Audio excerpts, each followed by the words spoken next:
Cool. Should we say like hello? Hello, everybody, and welcome to Shopping Spree number 10. I am Aiden AI Nad, and I'm joined with. Tuna. We have a very fun start to this. We have a very fun start to this tournament. We are going to be watching last minute the seed 8 team versus Stick Up the seed 9 team. I think we're in for a good match. What do you think, Tuna? I think it's gonna be like, because of how double elimination works, this is probably the closest match we're gonna get in round 1. Just based off seeds. Right, as it theoretically should be due to Theoretically, how seeding works.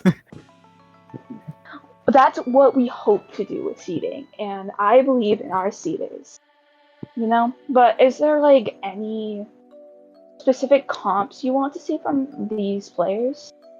I was doing a bit of research, and I saw one member of Stick Up was Wellstring, so I think we could see a Wellstring come out. We are going to ship safe zones though for our first match, so we'll see what the comps we see play out. Maybe a cooler, maybe some painting specials, maybe a booyah bomb. I'm wondering if maybe we'll see a tri-stringer because of Area Cup. As we go into the first match, we see double dualies, and Wellstring does come out like I figured, as well as an Enzap Sorella Umbrella and some Dapple dualies. Yeah, on top of that, we see Smecky up here with the Sorella Umbrella starting to take a fight, but immediately gets taken down with the Tetras taking a trade against the Zap, but getting traded out by the Wellstring.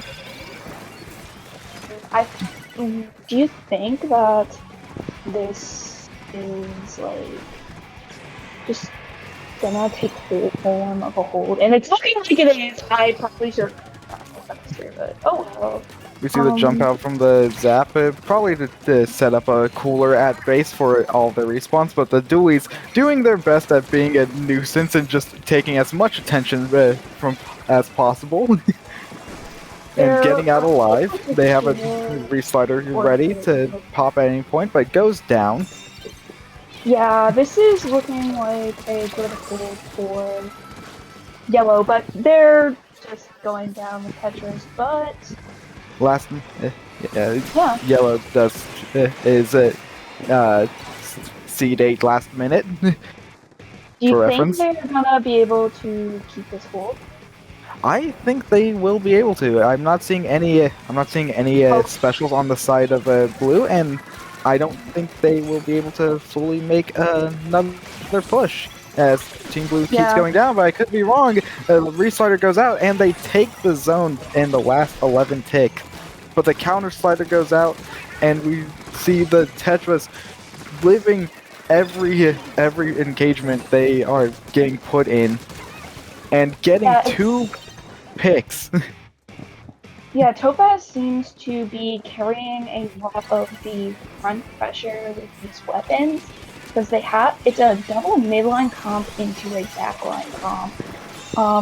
As you said earlier with the Wellstring, it seems to kind of be limiting their front pressure, just because compared to what's it called, the other team, where they have like a bunch of midline pressure that's just allowing them to keep front, basically.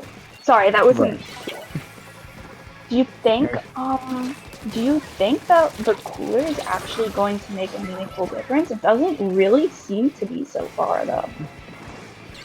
Well, you never know. It's always good to have that cooler on hand because you can get those fast respawns for in case anybody goes down. And we see the crab going out on the side of last minute.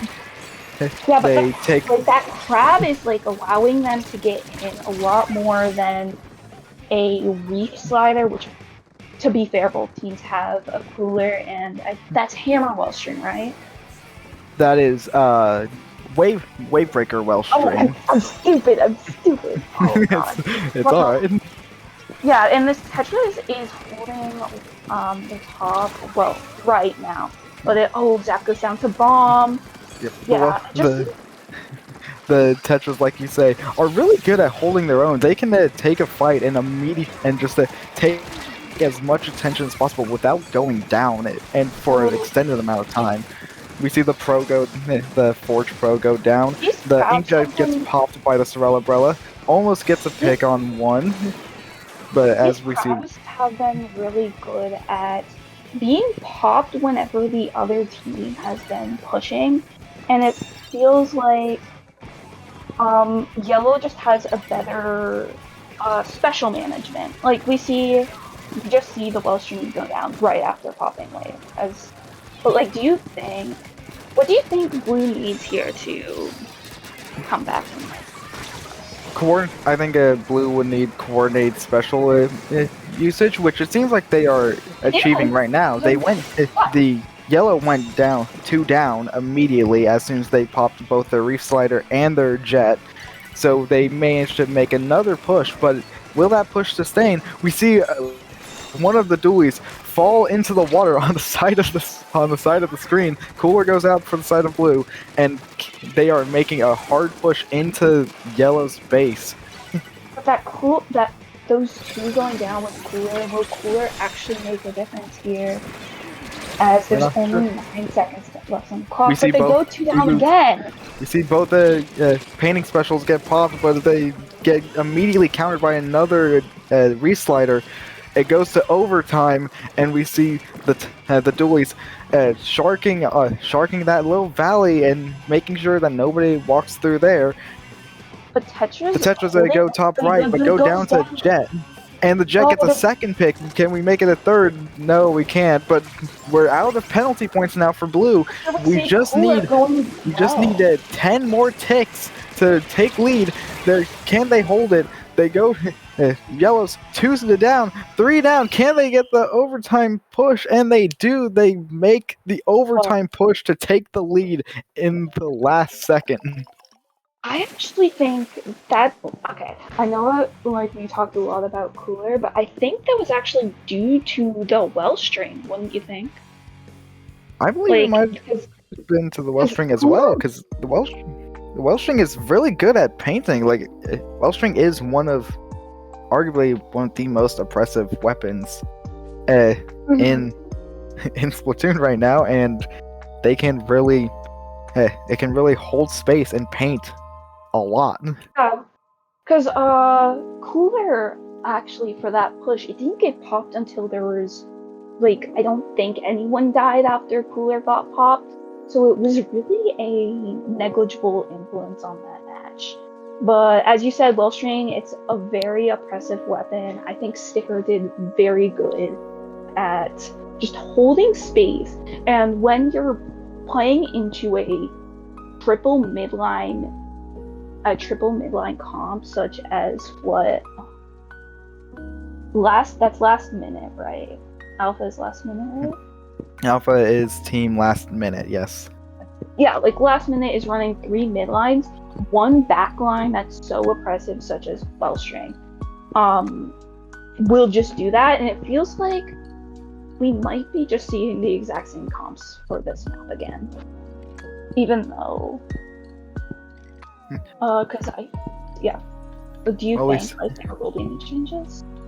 I think there will be more changes because we are going to Inkblot Clan Blitz.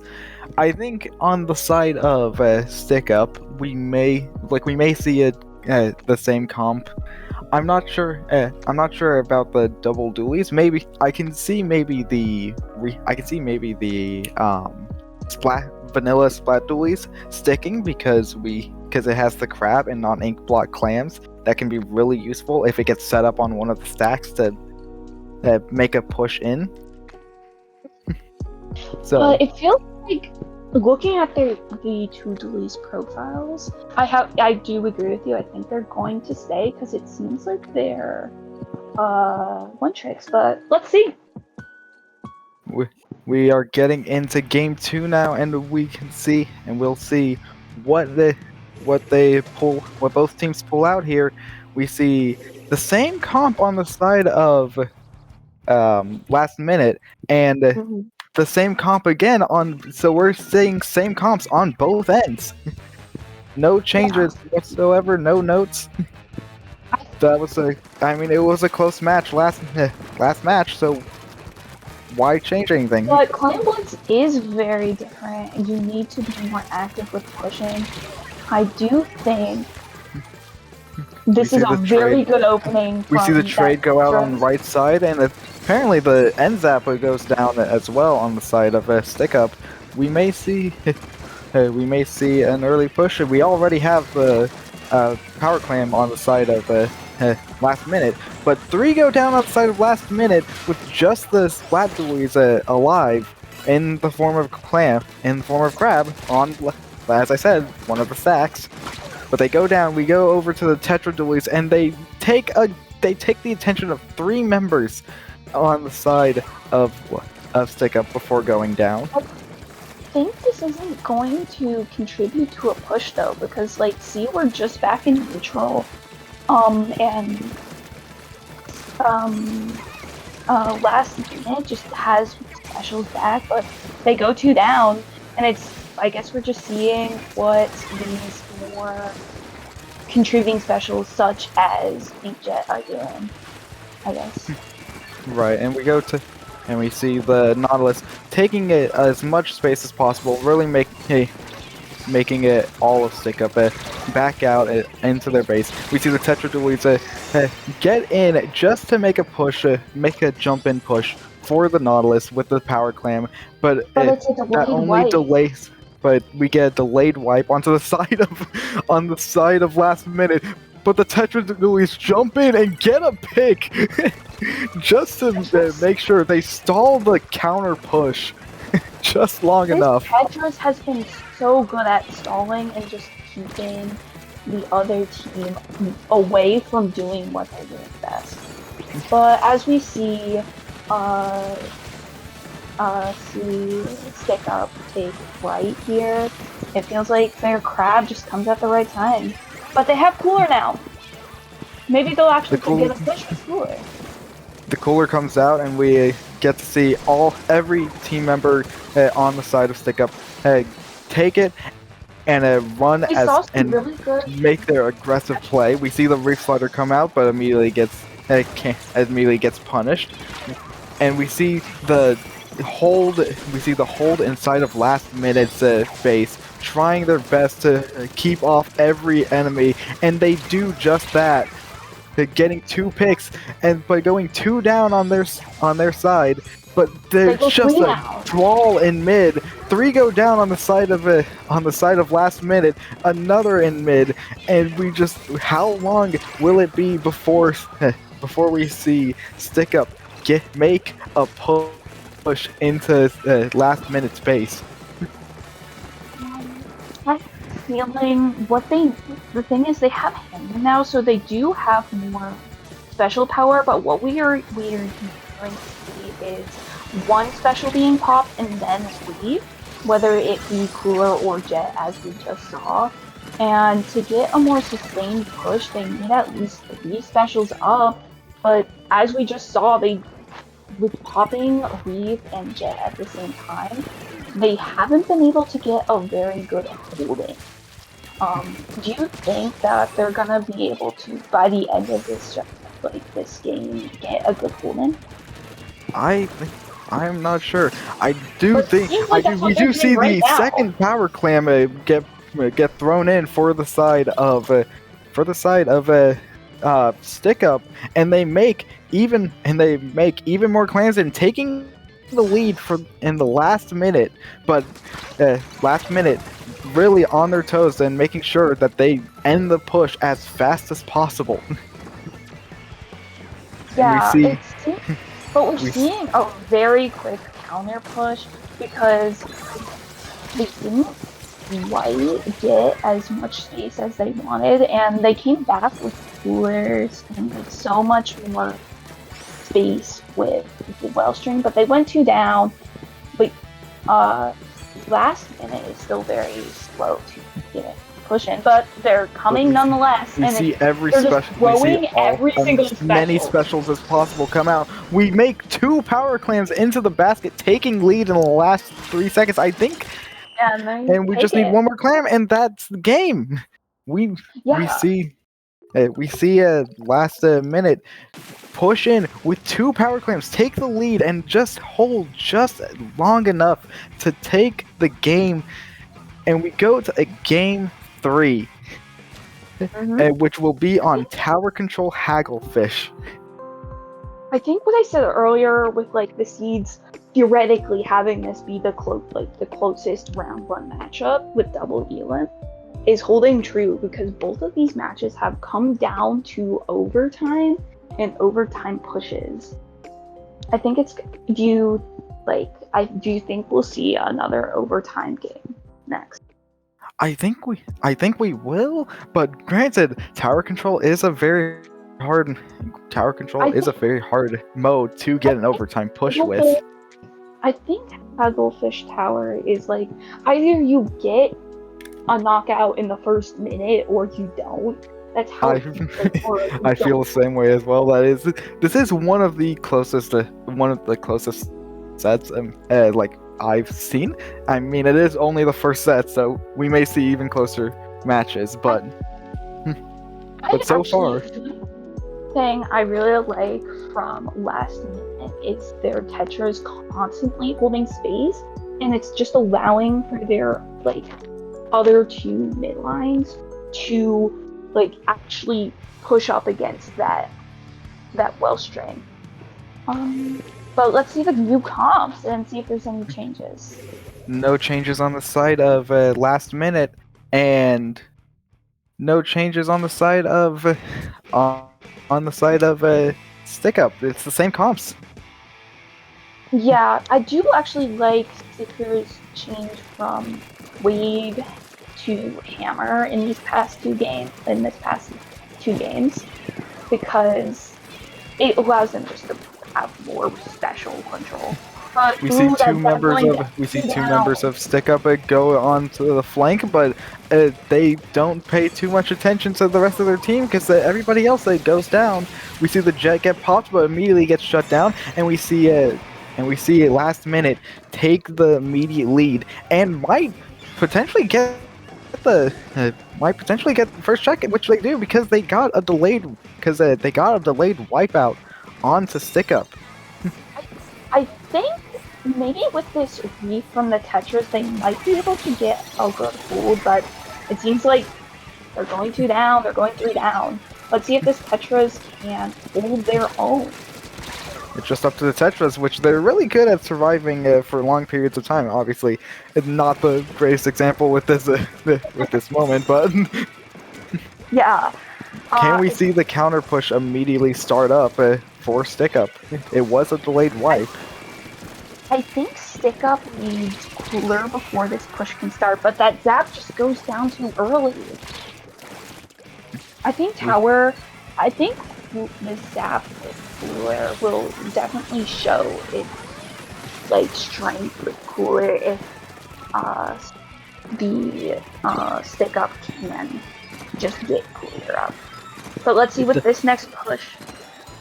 We see we see both sides go 3 down, but we have the Wellstring on tower, getting a pick onto the Splat Dualies.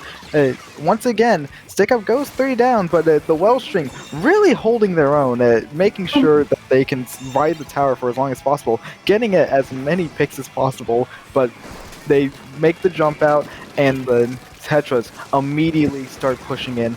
Pops the restarter, but doesn't get any value from it, but still living as much as possible before the counter slider from This the is kind of the Dapples. strength of Cooler here, because though the last minute was able to get a push into mid, they immediately got redone in because with Cooler, Stick Up was able to just come back so fast, and we're going to see a first check here. But this Tetris is collapsing. It's Crab. We see We see the V-Dualies playing on top of 10 just because of how many crabs they're getting, and making sure they always pop the crab in that one position, because it's the most impressive position for a crab to be in. We see, Will we we see a see push with these two specials? We're seeing just Reef being popped here. But Jet comes out. This Reef is gets popped, but gets immediately punished for it. Jet tries to assist the Reef slider, but ends up recalling before getting any value. The Vega bomb comes out, it gets thrown.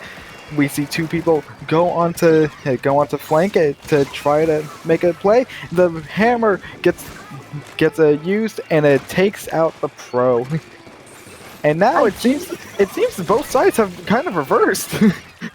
yeah. Both teams are on the opposite sides of their spawn. I do think that Stick Up needs to get a push very soon because with the Booyah Bomb, I think last minute can just hold their own, but they keep going down without cooler. As we see Zap just get cooler as they go through down. Stick up three down, but they pop the cooler. They pop the cooler for respawns, but Wellspring goes down to what I can only assume is a stray bomb. Nautilus on tower, trying to get as many points as possible to make sure that. With they how back out. last minute has been playing, it feels almost as if they're the team with cooler because as soon as they go through down, they just come back because of the Tetra's QR. And QR on the Tetras. yeah, and that's what's leading to this like stalemate effect where both sides just constantly respawning, constantly getting back up and running. We go to the final 10 seconds. Will somebody get on the tower? That's about to go to overtime. You need to get on the tower. They see 9. And for set 1, it goes to last minute. I was about to think that was going to be a repeat of game 1 where Pick Up got like just a hold at the very last second and then went into overtime, but no, last minute was able to hold on. What do you think about that match? Like that, I'm not match set. I think that was a really close set. I think either team had really good chance to win the set and move on. But as we ultimately saw, that last minute managed to pick themselves up after that first loss and make the reverse 2-0. And they will be proceeding on to fight Legion of Stationary, the Seed 1 team in Winners Bracket Round 2. Maybe they'll make an upset, but now we're on to Dynamite Gal versus TV Time. Yep, the 4th and 5th seed.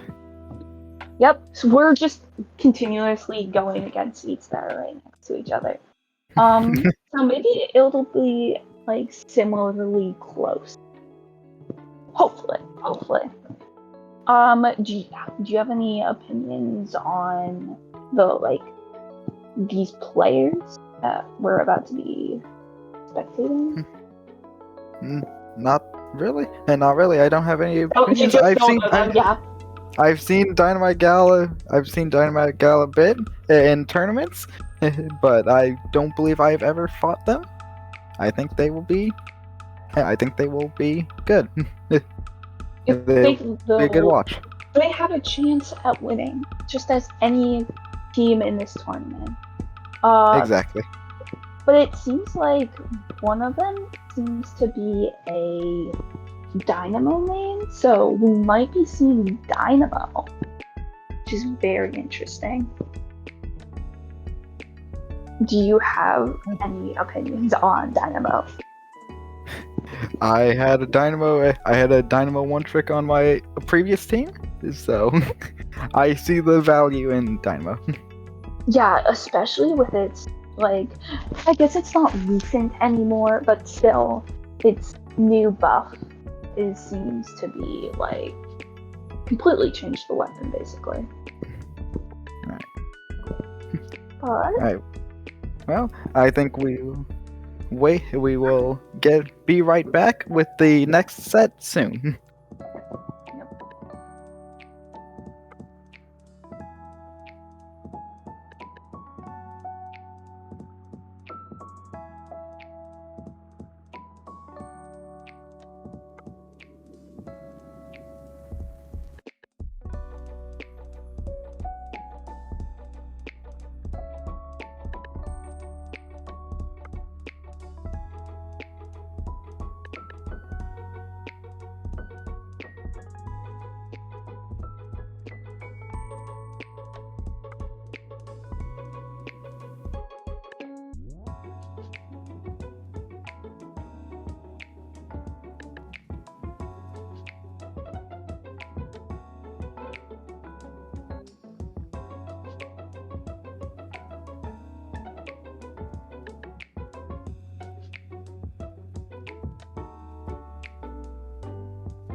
And we are back with Dynamite Gal versus It's TV Time, with our first match going to Splatzone's Robo Ramen, a very fan favorite map mode combination, I will say.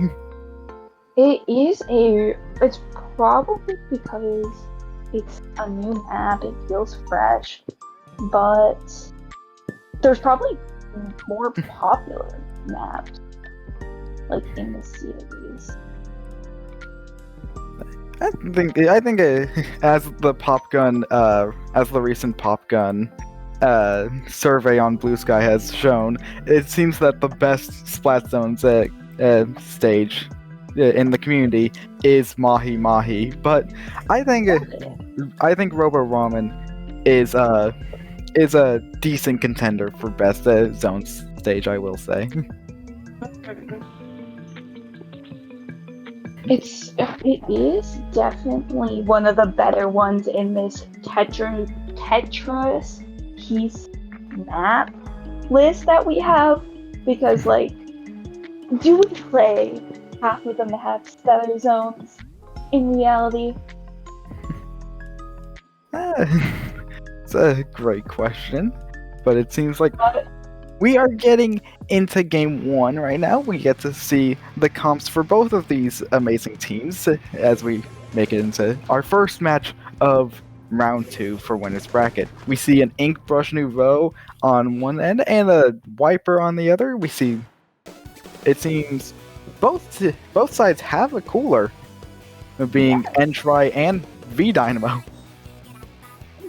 But the difference between these two comps seems to be a double back comp versus an incline one back comp, which is an interesting choice. Yep, and we see It's TV Time with their incline bow, just trying their best to make a push into this very strong lockout on the side of Dynamite Gal. We see the Kraken go out, the 96 proceeding to get more kills on their members. but trying to make a flank, but goes down to the end try. And we may see a zone flip here. We do. I have a feeling though that they won't be able to hold this. Yeah, as they go two down without cooler.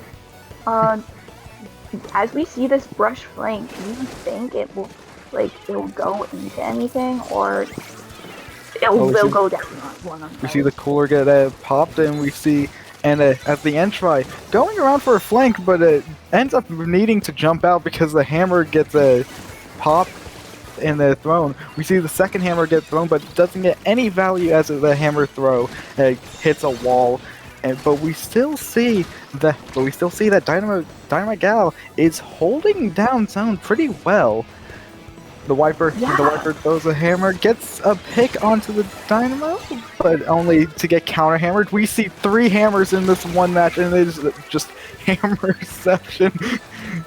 One hammer gets popped, another hammer gets popped, and it's a cycle of hammers, it would appear. And it seems like this cooler is allowing them to stay up, but it seems like they're going two down. And we might see yellow get a good push back here and take a hold, but what do you think? I think both teams, as it seems, are constantly trading members. It's very back and forth. It's very back and forth. They both have pretty good paint output, mainly due to the bows. The bows are holding their consistent, holding their paint output very well. Yeah. But we see the incline stringer go down. And the hammer takes out another member. Incline, and then the bow gets taken out again to go down onto the side of TV time. And it's just a mess of paint and ink.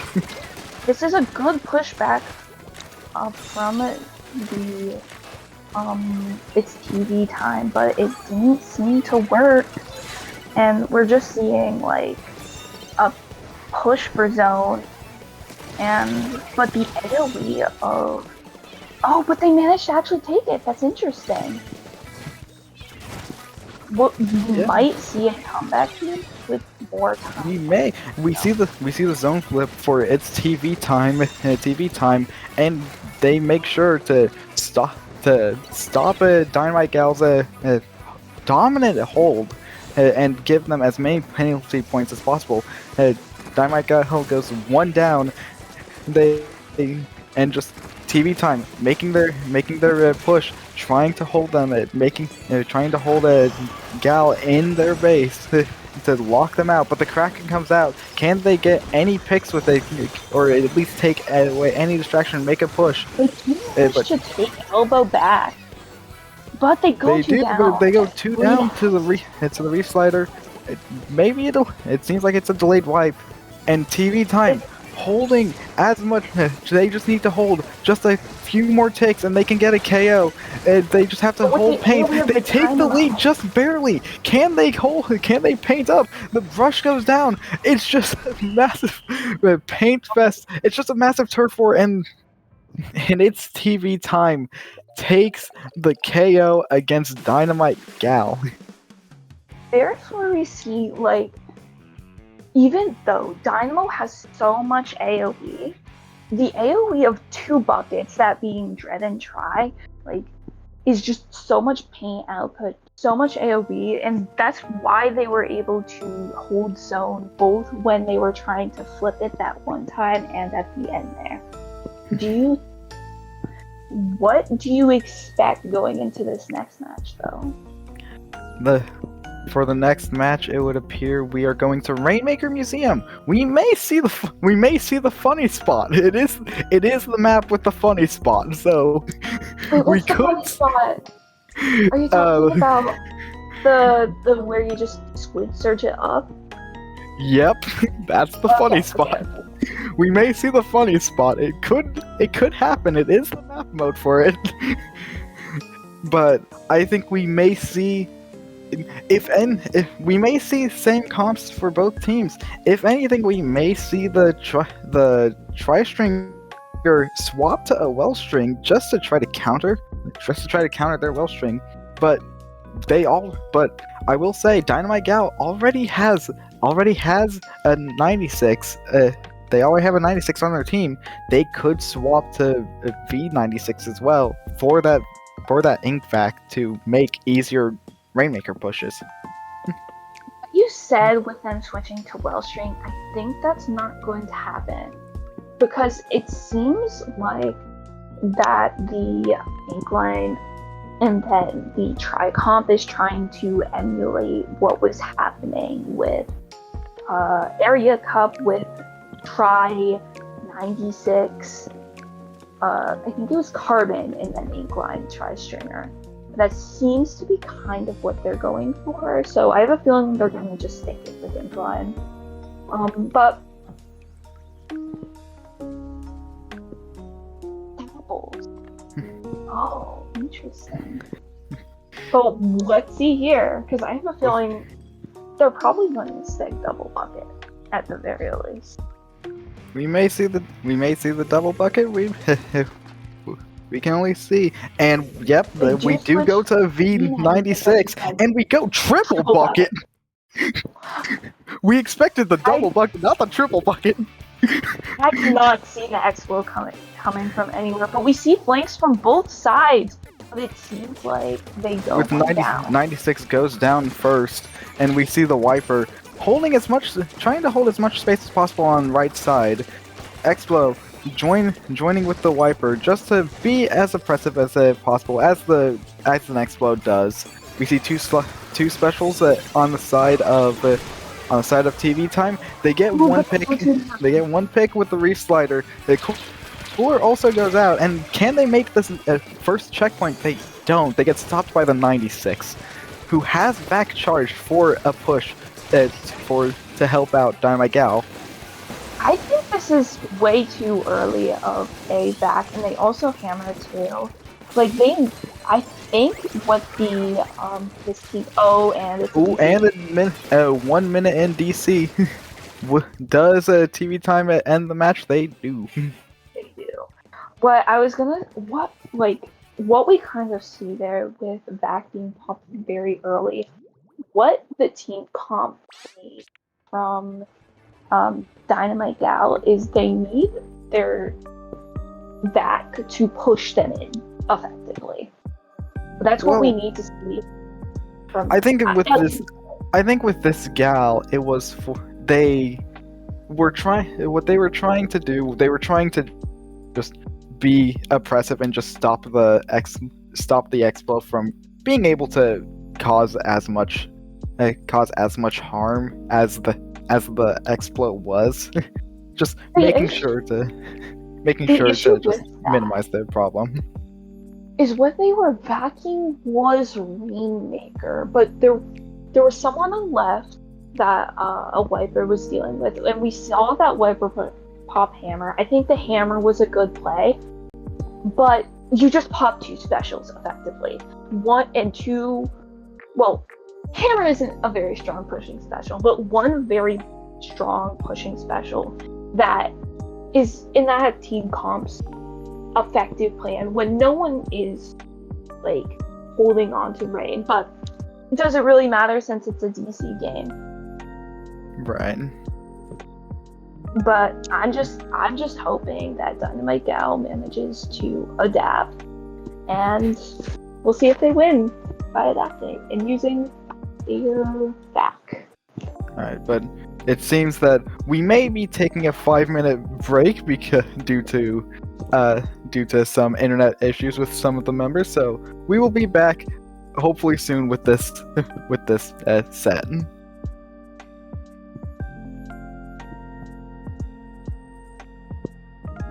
Okay. I feel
And we are back, It has been took a bit longer than we expected. But the It won't be internet fun. problems were a lot, it seems.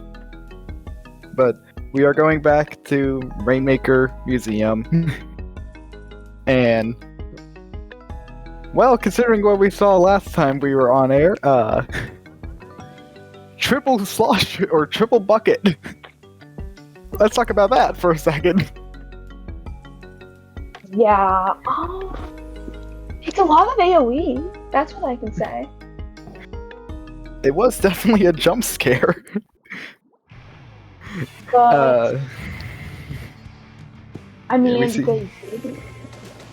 you see, we should be running same comps theoretically. So we have the triple AOE again.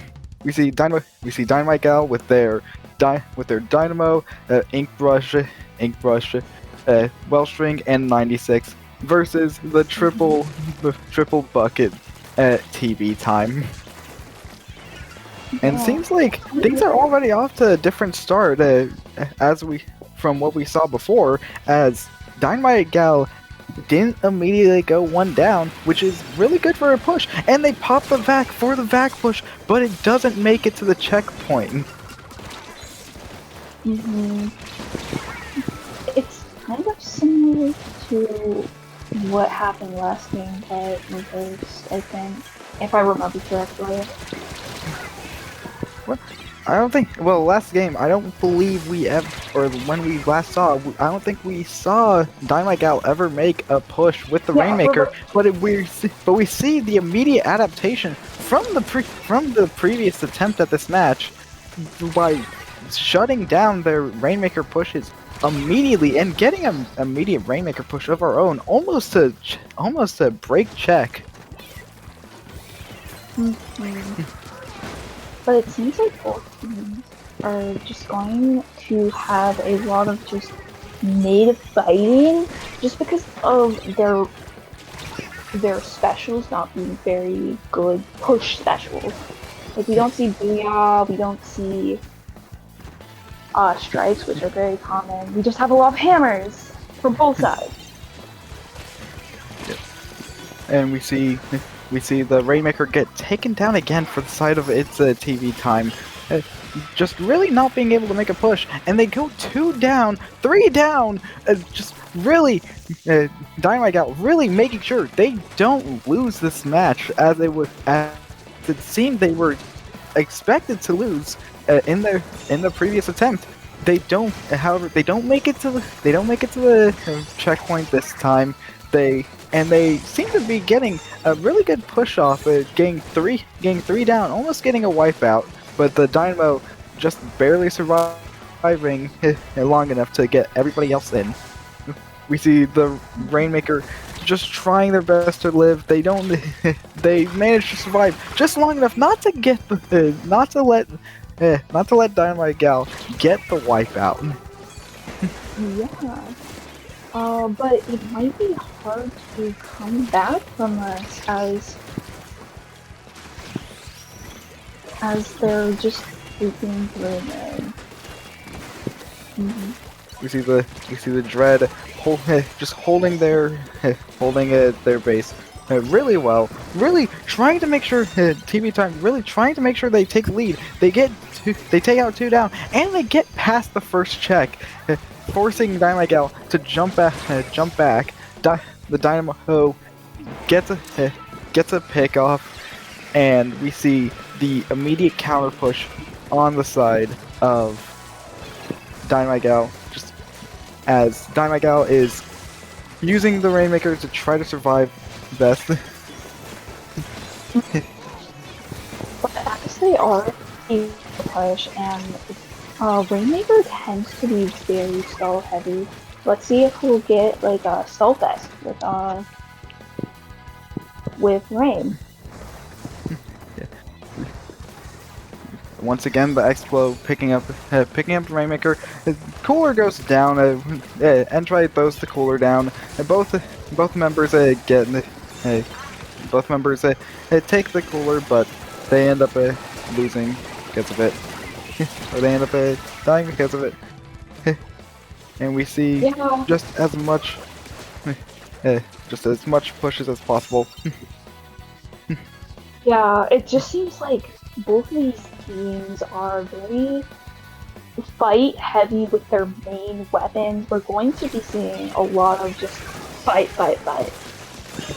The Brush managing to stop the Brush managing to stop their push, uh, and just making sure that TV Time can't score any more points. We're at the last minute. We just need uh, TV Time really needs to make sure that Dynamite Gal can't make another push, and if they do, they win the set, and they make an upset against the higher seed that they were slated to fight. Mm-hmm. All they have to do is take the Rainmaker, which they do, but they don't make it, and they get flanked by the Wiper, at which TV Time manages to take the set. I guess compared to last set where it was the seed that was winning was the one that was the higher seed. There we seem to have gotten an upset from the triple bucket. The triple Right? bucket. It might have been a surprise, but wow, did it really pay off? It It's really just a paid off. lot of AoE. Like, and especially with rain, it's very stally. If especially on museum, it's very stally where if you have a bucket, you just get control of mid because of the AoE, basically. We we saw both, but they had a bucket for every range, and I think it worked out. I think it worked out very well for them, and I think they will move on to do really well in this bracket. In this bracket against the seed one team, against the seed one team. But now we are going to take a quick break, and when we will be back, we will be with the Return of the Kings, the seed 2 team, versus Twilight, seed 6.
And welcome back. Welcome back to the stream. We are here with the return.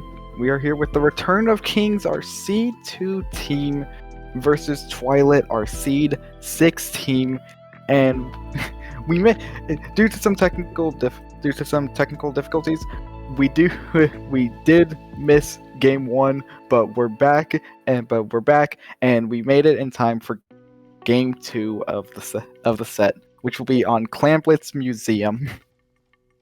And from what Yes, I from what I can tell, it was the Return of Kings who took game 1. yeah, that is supposedly expected because they are C2. But Twitlet C6 did manage to get an upset against C3, which is still an impressive thing to have done. But as game 1 is eggs, to still be C. But we'll see how this game goes on stream. As we go to game 2 of the set. In our first best of 5 set for the day. Double we sword! We see double sword, tent, and entry on the side of Return of Kings, and we see the leader. Come out with Sea Blast, entry, double entry. This set, and the Dapple's Nouveau. We do see Tent with a very sharpening weapon, which is very strong, and we'll see if this Tent does get some good plays with getting this try in. But it seems like right now it's the Wiper and Tent that go 2 down. 2 down on the side of Return of Kings, but it doesn't matter. You can go 2 down, but you can still make a push with just 2 people alive as a Return of Kings manages to throw a power clam in, but doesn't score any more after that, giving a Twilight a free pity clam to use to their benefit whenever needed. We will see if them going 3 down gets them an actual push, because it does seem like this tent is good at stalling, but they kind of just ignored the tent, which is what got them to go 3 down. And Twilight does take the lead, but they go 3 down in doing so. You see the defensive positions start to take form to prevent a counter push as fast as possible. 10 with 7 clams, but goes down before they can make a power clam to further their push. Unfortunately, this is really unfortunate, but they have to make a power clam in order to continue their push. But clams are very spread out right now. They just have to coordinate to make that power. Yeah. But here's where we will see Cooler come into effect, because they're all back now, and they're still holding right, and this sword is close to making the power clam, but we see a shard coming to fruition as it's just getting behind them, and it drags a lot of attention, allowing for them to go 2 down.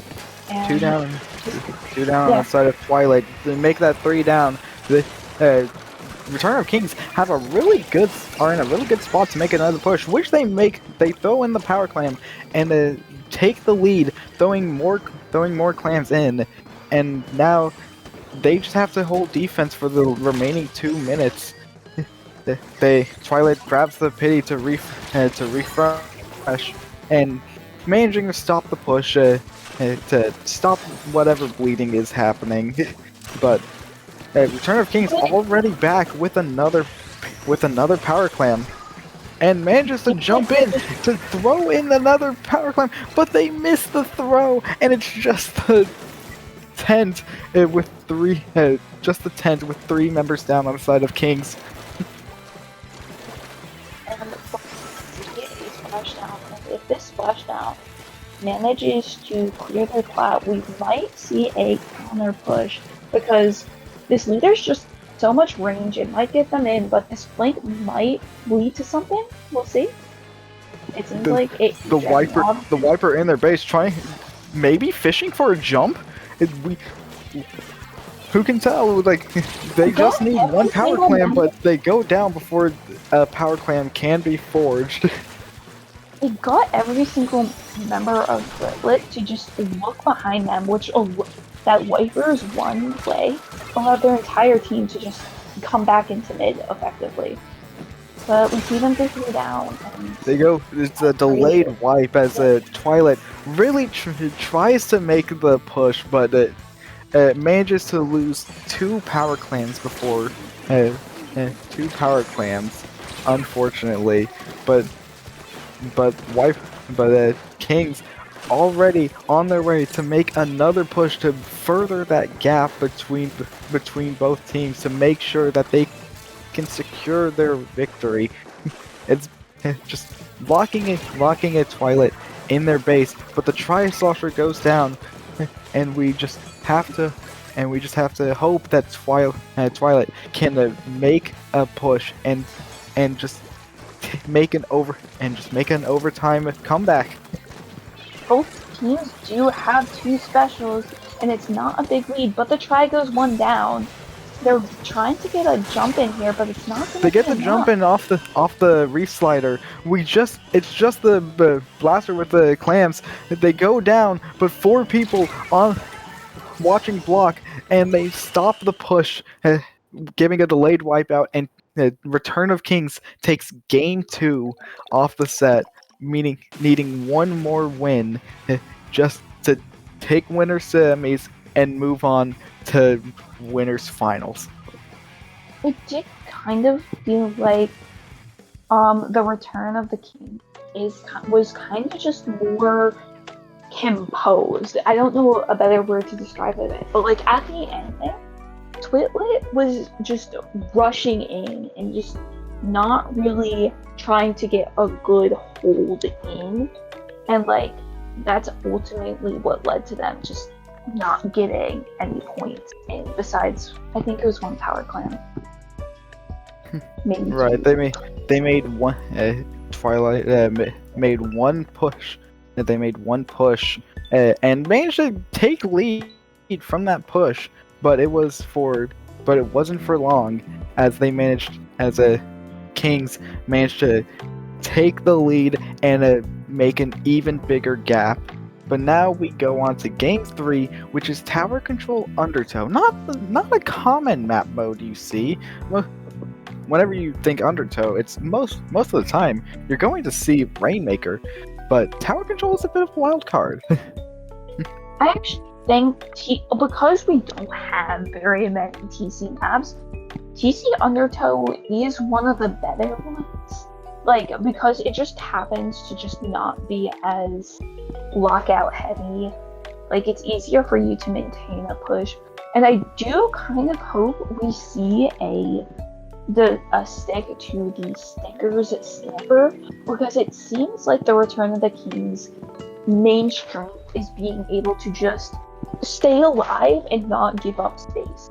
And that Sticker Stampers will allow them to just booyah the tower with into overtime. But they do need a push first for that, and let's see what these weapons are. And we do see the Sticker Stamper, and we see the swap from E-Leader to Pencil. And Slosher. And V-Slosher instead of Entry. So it seems that Twilight is really swapping up their comp for this just to try to make a play with this. But they immediately go 3 down in the first 20 seconds, leaving just the Pencil to fend for themselves as they back out, giving Return of Kings an easy first check. Hopefully we do see this cooler allow Twilight to just get an immediate pushback, especially with this Reef, but we'll see as this Viper is trying to push into the base and they're trying to get second check.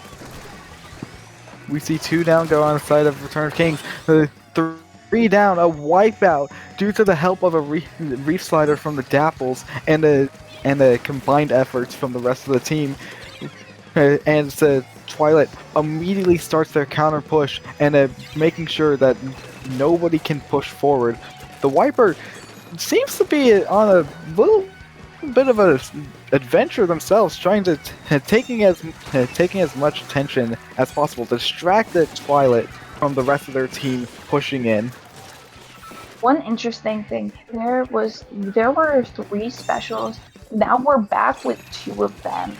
And because of that cooler, and hopefully we will be using these strikes to push back in, but we need someone to drop, and it seems like it's that's the We have the Dapples sharking with their Reef Slider available. They can use it.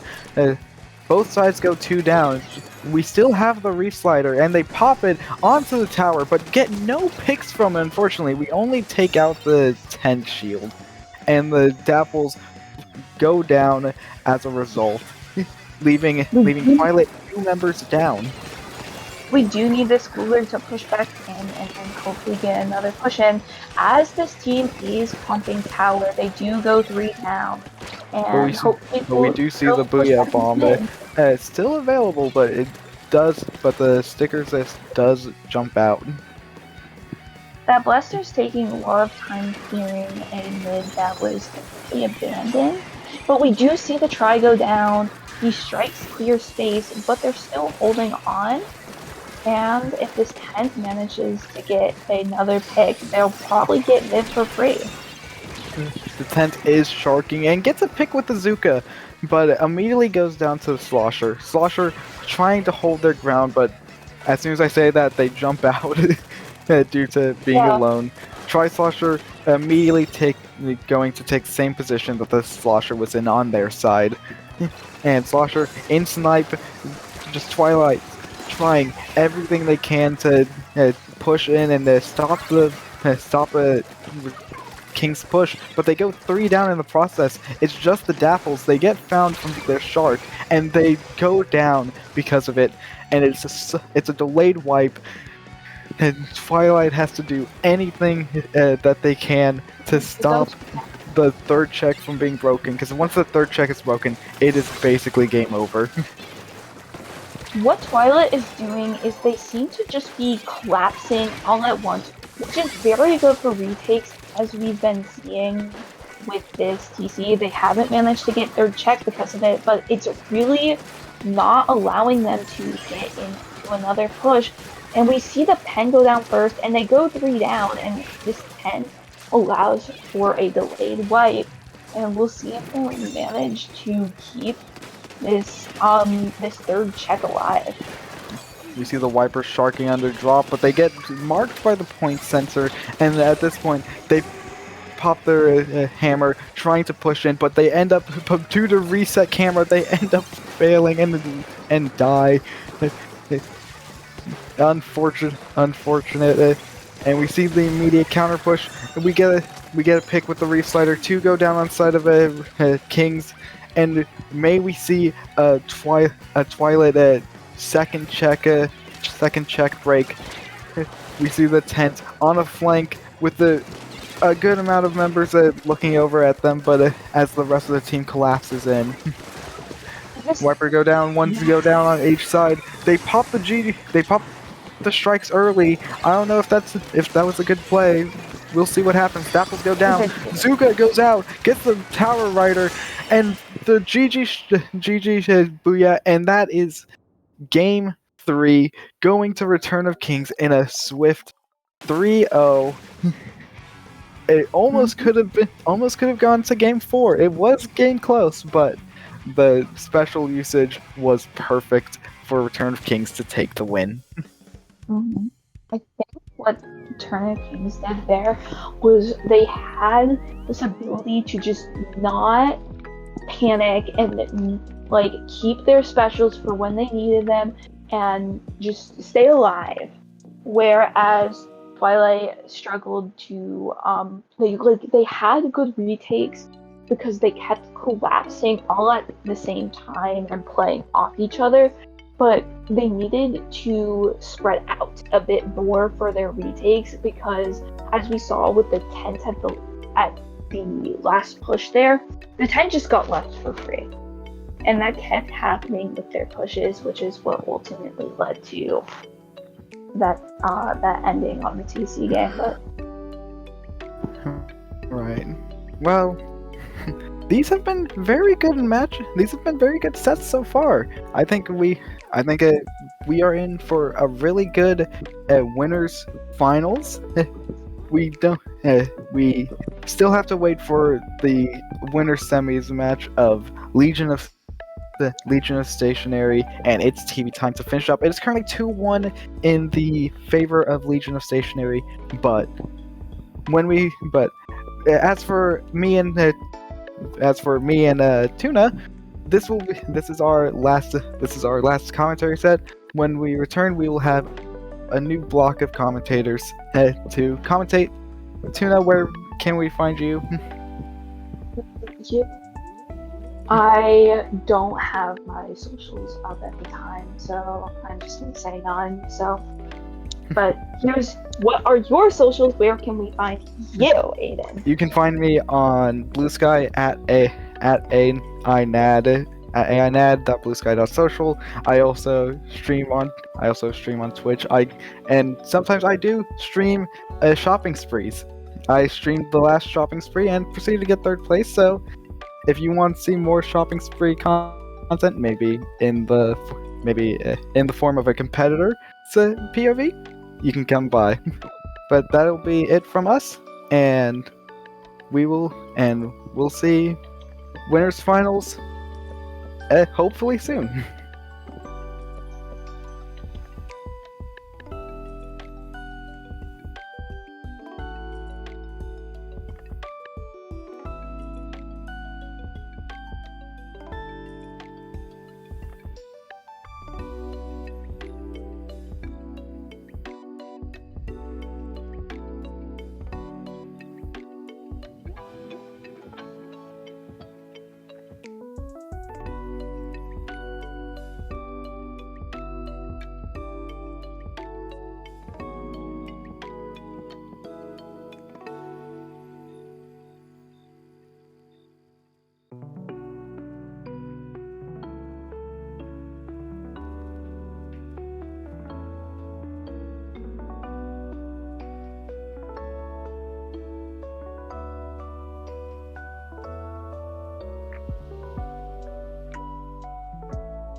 Naru, can you say more than that?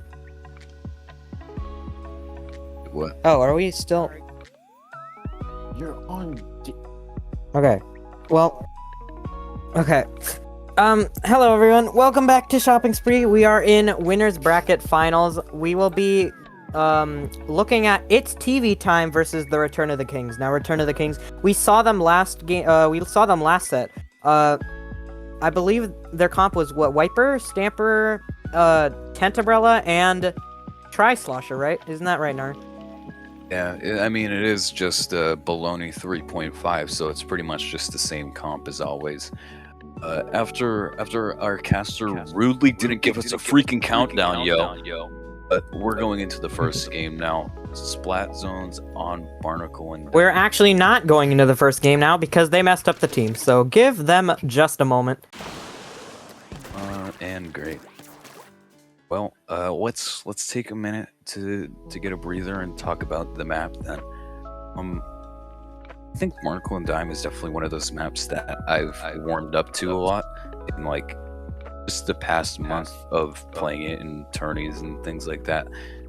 It's really good for a lot of certain comps, and it definitely allows more different types of weapons to shine, especially with like how flat it is and also how small it can be in a lot of areas you want to fight. Like our comp specifically definitely allows a lot more creative play. For sure. I think that what our team usually does is our blaster player goes in the left street, and our wiper, if they're able to, they go in the right street. It's quite the opening. Sometimes it doesn't work out, but hey, you just try again next time. All right, now we are really, actually, for real this time, heading into the set here. We see the comp that we were talking about earlier, the Stamper, Wiper, Nuvo Tri, and the Tentabrella. And on the side of It's TV Time, we do see Wiper, Bow, Nuvo Tri, and a Slider Dread. Double bucket coming from that. Yeah, we do see the Wiper opening up left here. They are going to be forced to back up a little bit because the Tri-Slosher on the snipe. Now we're going to see the overhead view here, and it looks like Baloney's pretty clumped up. They're going to Slider in there, and they are going to be able to take out the sword. The Wiper does get also taken out in the bottom right. They have the cooler, so they're going to be able to extend their push now. Here we see that Wiper trying to fight that Nuvo Tri in the bottom left corner. Here we see Tuhao on the Stamper, trying to take the stack back, popping Booyah. Who is he going to throw it at? It seems he's going to be throwing it at the Dreadringer, getting that zone cap, but unfortunately, Baloney's Tentabrella gets taken out by that Tri-Slosher there. Now this Tri under the right, able to trade out with the other Tri-Slosher. What a crazy trade it is there. Now we just see that Baloney is having pretty strong defense. They used the chumps, but it seemed to no avail.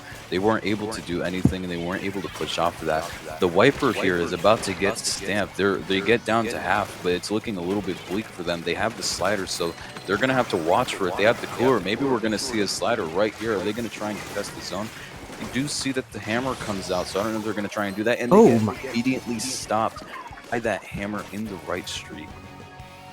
Yeah, man, Slider, sometimes it can be a bit weird, if I'm being honest. Slider, sure, it's an entry special. It's got a humongous radius. However, that startup is honestly the downfall of many people. And here we see it was the downfall of It's TV Time for this game, as they could not get that Slider off on the zone earlier, and they couldn't manage to paint the zone with the Slider at the end. So one game will be going to it's the Return of the Kings. That game was just a really strong display of Return of the Kings defense. Like, if you're worrying about the Wiper and you take it out, you got to worry about the sword. If you take out the sword and the Wiper, you got to worry about the tent with the Tri-Slosher, and then like even if the tent plays with one of the two swords, then it's still really lethal. You just weren't able to do anything after getting forced out, and honestly, the special usage was a bit mixed up. Tacticooler that they came out, they didn't really try and push off of that. They weren't able to get a lot of picks on them either. So I think that's what kind of messed it up for them there. Yeah.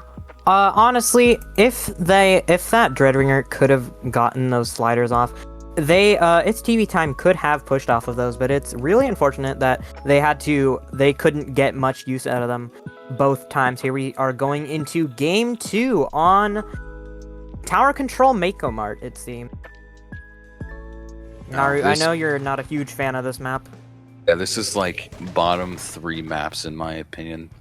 Like map mode specifically, but like Mako, yeah.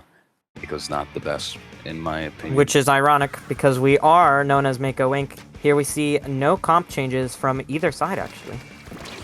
And we are going to see the Dread opening up, and both of the Wipers trading out. It's just like the tries last game.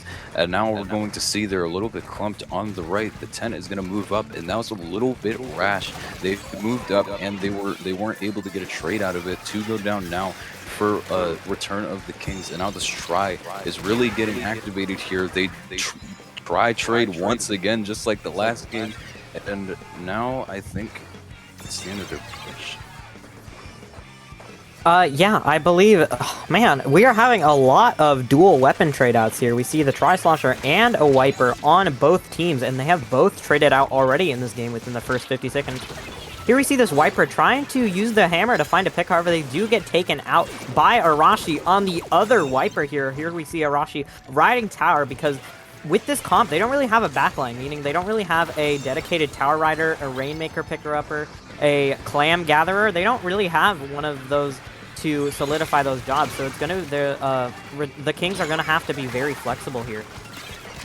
And now 3 of them got taken down in that short burst, and now this try is going to try and fight the Wiper on the right stack. They're going to be taken out. Now this Wiper going to go to the left. They have the hammer for if they want to make another flank. They're clumped up, and they're going to use the hammer at the moment, but the Stamper's able to take them out and stop that. The Wiper on the side of Return of the Kings does have their hammer. They throw it, and I don't think they were able to get that pick, but it was a pick anyway.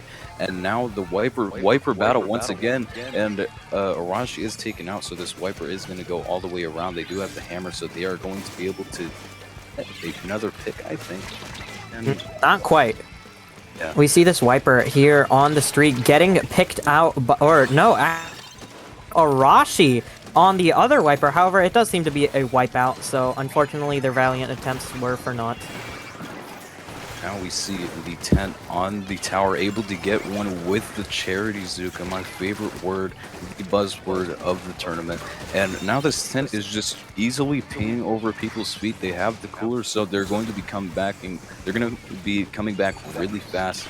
Even if they go down, they have the Booyah Bomb for when they come back to try and keep this push up. There is one on the jump. Arashi able to evade it, and now they're all just looking at Arashi. They don't see the sword here. The sword able to get one. Will they be able to get 2? They are really one. They get another one. They still have the Booyah Bomb. And it is the end of their push, but they are still able to keep that defense really bolstered. Here we see the Wiper on the flank again. As we saw the other Wiper earlier, they go for the hammer. However, they immediately drop down and don't commit to their flank. However, they do end up finding a pick on that bow there, you see, with the hammer throw. Here we see this 10 Umbrella popping Zuka, trying to get that pick on the Tri-Slosher, and then instead going for the other bucket on the other team, the Dreadringer, and then also trades out for the Wiper, which is very good for the Kings if they're able to play off of this. Now the sword able to take one out left. They have the cooler. They are going to fight a very bad fight, but they are now clumped in the corner, and the Dread is close to slider, so it might have been a good thing for them, but they do get the slider canceled. The hammer comes out from the Wiper. They throw up. I don't think they got anybody, and now they are going to they're going to keep on pushing into the to the side of its TV time. They do have the Booyah Bomb, so they are going to be able to keep on pushing, and they also have the cooler too, so they see one on the right. They crossfire, and they're able to take it out. They're just keeping complete control of the right side and not letting TV time take over. Here we see that wiper behind the Kings. However, even though they were trying to go for a pick, they couldn't really find anyone. Here we see this bow. I just realized that they're on the killer whale bow. However, they do manage to find some decent picks and are attempting. And it seems that they are actually going to end the Kings push here. Here we see the Tri-Slosher trying to find the pick on the hammer. Can't quite find it just yet. However, they do try to find that pick on the Tri-Slosher now. However, of course, they get taken out by the Tri-Slosher with its AoE over and abilities to hit over walls. Now they have the cooler for the side of TV time. This is going to be their final push. The trade for like the 4th time this tourney. And now they're going to try and hold it. They have the Booyah Bomb. That is GG Booyah. And that is the end of the second game. It is best of 3 though, so you have one more chance to try and make something work. They do have to win 3 games in a row here if they want to take the set back in their favor. Here we see I do believe they did that last set. Yes, they did do a reverse sweep last set against Legend of Station. So it is possible that we could see a reverse sweep coming from its TV time. You never know what these teams could be holding in their back pocket and what they have up their sleeves. Yeah, honestly, I could see that happening. It was Seed 1, this is Seed 2, not much different about it. But honestly, if you do look at the gameplay, then it really shows how much like its TV time is just struggling with getting in after they are forced out. So maybe if they are able to get a good secure push, and then it might be the ones that are going to keep them out. Yes, here we see on Crab Leg Clams. What do you think about this map, Naru? I think it's actually quite interesting because you have to go a bit like very far into the enemy team's base if you want to score a power clam. It's very, very, it can be very, very rough if you don't play your cards right on this map. This map in particular, I think that Return of the King's comp is pretty strong. They are pretty fast. I know this map is pretty, well, somewhat backline favored, but they do have a tent, and this is a strong tent map because Greats are just allow its shield to really be useful, because when they're on the Greats, then if someone wants to fight them, they would have to either be below the Greats, or they would have to be on level with them on the Greats, which they can't go in the ink, so you're just gonna have to shoot at the shield anyway. And there's also just so many options of entry, even if the basket is pretty far from spawn for both sides. So yes, maybe I do believe. Yeah, maybe we'll see the crazy defense from Return of the Kings, or we'll see some type of thing happening with its TV time. Its TV time has to really play their strengths here if they want to take this last game, or not this last game, but this is their kind of last opportunity to get a win here. They can't really get another loss, otherwise they're going to be sent to losers bracket. We do see that they stick on the same comp, however. They're not changing anything up. They're confident in their current plan. They just have to play around it better. Here we see this Tri-Slosher just painting the map, avoiding going in when the Tenebrella's shield was launched. Here we see that sword on the other side. They weren't able to be picked out. Here we see this Tenebella trying to help their teammate in the bottom left on that Dreadringer. However, the Dreadringer does manage to escape the Tenebella and Wiper's grasp.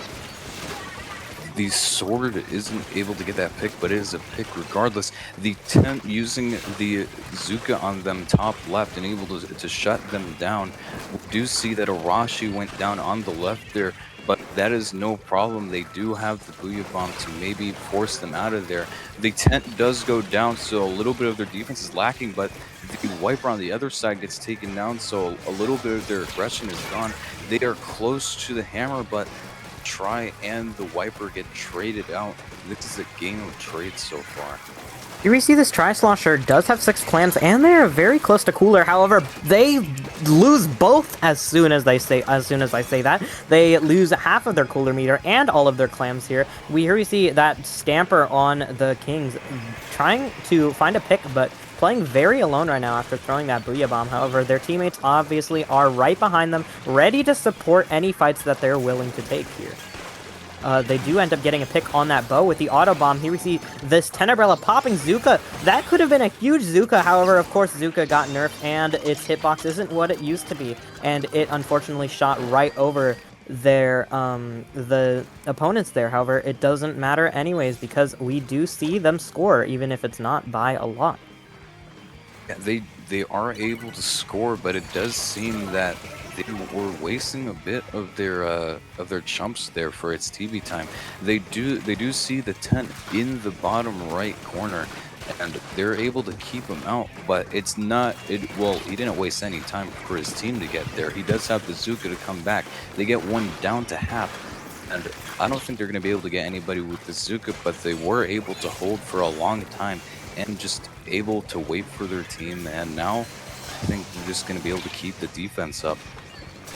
That Wiper sort of wasted that hammer. They didn't really seem like they had a clear target there, but now they are dragging attention bottom left, trying to find the attention of this Stamper here. This Dreadringer does slide in for their team to potentially score. However, unfortunately for them, the bow does back up. However, since it is 3 downs on the side of the Kings, we're going to see that jump in. We're going to see that ball getting scored, and now it's a ticking timer until they receive the lead. Yep, there it is.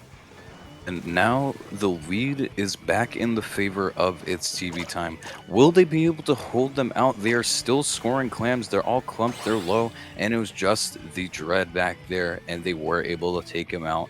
There is not a lot of penalty. They are very quick moving forward. The tent is already in front of their basket. They have the cooler. They're going to be able to start a push. They have enough clams to make a ball. That slider came out and the tent just narrowly able to avoid it. 3 go down for its TV time, and it's just a try here. They are using the Booyah Bomb. They're able to score, and another try. Another try trade, wondrous. We're going to see the Kings getting actually 2 balls in, and there here we see this Wiper popping that hammer, not really able to find a pick except on that Dreadringer as they come out of spawn, which is just devious. However, they do unfortunately get taken out by this try. Going on the left side and trying to find attention from everyone else while also trying to keep their area clear. Now they do have the cooler. They are close to specials. They are close to slider. They are close to hammer, but the Wiper does unfortunately go down. We do see they are getting slowly picked off one by one. That one was forced to jump out. They unfortunately jumped to that, and now the try able to score the ball. They're getting it down to 24. They used the Booyah. They're just gonna keep. They're just gonna keep the lead up. They get it down to 15, and now it seems like a Rashi. They're just sitting there, and I don't think they saw Arashi. They didn't see Arashi. They did not see Arashi. I think I know what's going on here. That Tri-Slosher is going to be backing up, and they're going to be waiting for that jump in at the very end timer. Oh, but they jump in a little bit early, if I'm being honest. However, they still get the score off, and that Tri-Slosher is able to take out that Dreadringer, and that's going to be the game for the Kings. What an amazing way to end the set. That was one of the most sneaky plays that I've seen just ever with commentating Shopping Spree. And like getting behind them and just like they didn't see him, and that was pretty funny to watch. I just think that entire set was just really funny to commentate, the amount of times that the same weapon would trade out with each other. And honestly, it wasn't a bad set to watch either. There was a lot of good moments from its TV time, but it just seemed like by the end the Kings were just in a better place, and honestly, comp just worked well into them, honestly, especially with the map modes they were given. despite not having a backline, the Kings were very much able to adapt and play around that through their mechanics there. We saw they constantly either diffed or they traded out with the members of its TV time. I'm confident that they will give us a very fun set to watch and commentate in in grand finals. However, we are not quite there yet, as we have to commentate losers bracket finals before that. However, of course, loser semis is not yet done, so we will have to see you back there for losers bracket finals in a bit.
Welcome back to Shopping Spree number 10. We have Losers Bracket Finals here.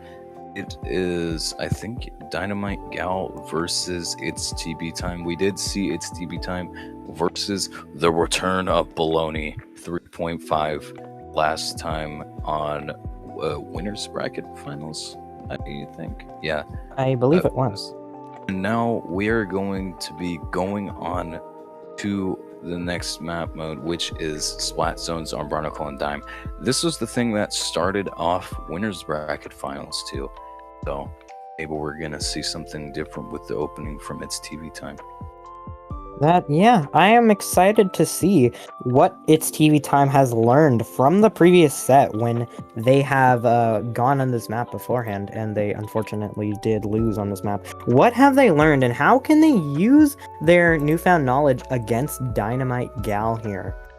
With Dynamite Gal's comp, it's very interesting. They have a Brush player, and Brush is easily able to drag attention from the other team if they are not focusing their eyes in the correct direction here. We're going to see that Brush coming out along with 96 Dynamo Wellstring, and on the side of It's TV Time, they are still sticking tried and true with their comp that we saw in the previous set. And we do see that, well, the same standard comp from Dynamite Gal as always, and we're gonna see the Dynamo opening up on the stack with two other members of their team. That is the Gal and the Wellstring. They're able to take out the Sharking Wiper on the right side, which will give them leeway to keep pushing up here. And the Dread is just watching right street. They do have the slider. Are they going to use it after that hammer came out? Yes, they are, but it gets stuck on a wall. That's unfortunate, but they are able to take out the Gal and the Dynamo and the Wellstring. Here we see that Ink Brush kind of getting greedy, if I had to say so. They kind of just rush for that Wiper trade, even though the Wiper was cooler. And now the Wiper has their own hammer to try and screw it up. However, Curbs on that 96 Gal, able to save their teammates from impending doom by absolutely wrecking that hammer on the Kraken. Now that is one of Hammer's many counters in this game. Kraken just absolutely blows it out of the water. And now they're watching bottom left because they do see somebody. I don't know if they're going to jump or not. They are going to jump. They use the hammer to try and get somebody out, trying to find the snipe. They aren't able to find anybody, but they're able to take out two. They have the slider and the hammer for if they want to come back. They're using the hammer now. They were immediately shut down after. We do see Dynamite Gal take the lead. They are close to specials. They are close to Kraken and Cooler. The slider comes out from It's TV Time, but immediately gets shut down. They're using the Kraken to try and keep them out. The Wiper gets taken out as well, and three get taken out by the Kraken here. What an amazing play. What an amazing play from this Kraken. The Curbs on these Krakens is kind of going insane, if I'm being honest. They are really helping their teammates try to get in. Here we see Honk on this Dreadwinger able to take out that Dynamo roller, which is going to be huge because Dynamo is a humongous wall. Its massive hitbox and AoE is able to completely deny enemy space. But since that Dynamo is unfortunately downed, they are able to walk forward here. And here we see that 96 unfortunately falling in the water. That's a big yikes. Now we do see three specials. They have the core, they have double hammer, I think. And they're going to use both of the hammers. One of them almost shut down by the slider, but they're able to take out three. Two get taken out with that one hammer. Absolute snipe. Now we see the Brush dragging attention on the top left. They're able to get the attention of three, and they are able to trade with Dread. A very good trade there. What an amazing play by that Ink Brush there, dragging so much attention, allowing for their teammates to take the positions that they want to take here. Unfortunately, that Wellstring and that Dynamo are a bit clumped. However, it seems that they have their position set, and they have a Kraken out. They're going to be using that Kraken to try and displace the enemy team into positions that they don't want to be in. They're all very split right now, if I had to say so. Is trying to fight with their Wiper. Can they find any picks for the zone? It does not seem that they can find enough picks and enough paint on the zone in time for their first game. That Oh, game was very strong coming out of the start for its TV time. It seems that they didn't really get their footing right when they were trying to get the holds. They were able to really come back very fast, and unfortunately, their specials just weren't doing too much for them. Honestly, I didn't see a lot of any of the other ones besides Slider and Cooler, and you can't do much with Cooler if you're not playing off of it, right? So Dynamite Gal was just able to keep them out, especially with that great snipe from the brush with the hammer, and was just able to make a start of a really good play with going on to the top left and trading with the Dread, which gave them a lot more time and a great game. can I just say that that moment, that the Wellstring and the Ink Brush both popped hammer at the same time, it kind of reminds me of my team or our team when we run the double hammer comp with Mini and Wiper. I remember we were actually scrimming Dynamite Gal, one of the teams that we're commentating right now, actually. I believe that we were scrimming them, and it was Ship-Shaped Tower. We both threw the hammer at the Dynamo at the top right, and the Dynamo DM'd me afterwards and was very upset. Yeah, I remember you telling me about that one. But we're getting onto clams in Inkblot. Inkblot clams, what a map. I don't know about this one. It is Explo. Oh my god. Oh my god, Naru! Isn't that your weapon? Isn't that your My weapon? Yes, that's my weapon. Oh my freaking goodness. We do see the Explo pick. We did scrim these guys, so we do know about the Explo, but I didn't expect to see here. We do see the brush in the bottom left. They are close to the hammer, so they're going to go around, and they get met with a brick wall. That is the name Tri-Slosher, but they're going to back up, and they weren't able to do anything against the Dread, but the 96 able to come in there and sweep it up.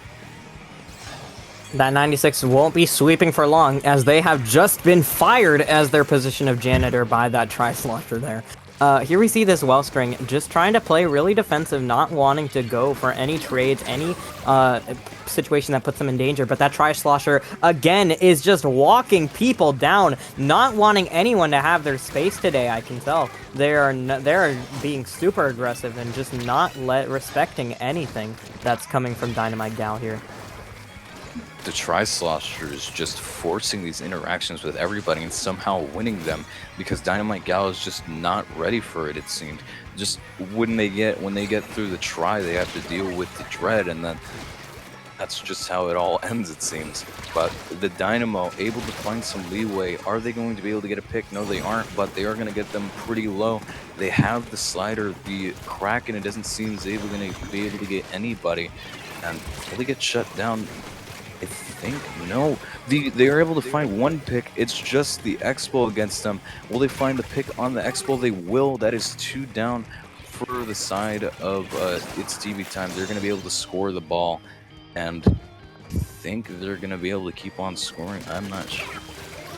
Oh, but that Tri-Slosher, once again, is not respecting anything that Dynamite Gal's trying to do and just shuts that Ink Brush down, not allowing them to get any more clams. And do we see this Dynamo going top right? They do see the Wiper on the right side. They're kind of letting their attention be dragged towards that Wiper, even though they don't have a good angle on them, and that allows the Tri-Slosher to come in on that wall and take that Dynamo out. However, Dynamite Gal, of course, is very quick to react and quickly cleans the situation up. Now, the Wellstring just trying to find somewhere to go here. The Wiper, we haven't seen this guy all game. He was on the right now, and there's someone in the bats. It is the Brush. The Brush is dragging attention away from the Expo. They are able to score, so I don't think that dragging attention is doing too much for them. The Expo able to score the ball, and now they're just going to try and keep them out. The Brush is going to try and come back. The Dread is in the bats, and they slowly fall down, and they're backing up back into it, but now the 96 was alone on the enemy plat. They're close to crack, so they're going to try and start a push here. They will be starting push with that Kraken, trying to disperse the enemy team. Now, I can tell Curbs is a very experienced Kraken user based on how they don't go for solo picks and instead are just trying to move around the map, just moving people around with just the presence of that Kraken, and the people are scared of being one-shot with it. Here you see this Dynamo top right trying to just vertical to keep its TV time in their base. They're like, no, this is our space and you will never be able to make it in here. However, that Dread does, while attempting to take the space that Dynamite Gal was controlling, they do unfortunately go down after Slider. Now we see the Explo able to combo the damage with the rest of their team and able to take out the Brush on the right. The Hammer almost got them there. And now we see the Wiper finally making a big play, able to take out one on their play, able to take out two with the Hammer throw. And now they're going to try and take the bats. This will be a strong position, but no, the Ink Brush is just there and takes them out. Same with the 96. Just they thought they had something going, but now they just got met with the brick wall that is Dynamite Gal. Man, what an amazing coordination between Dynamite Gal and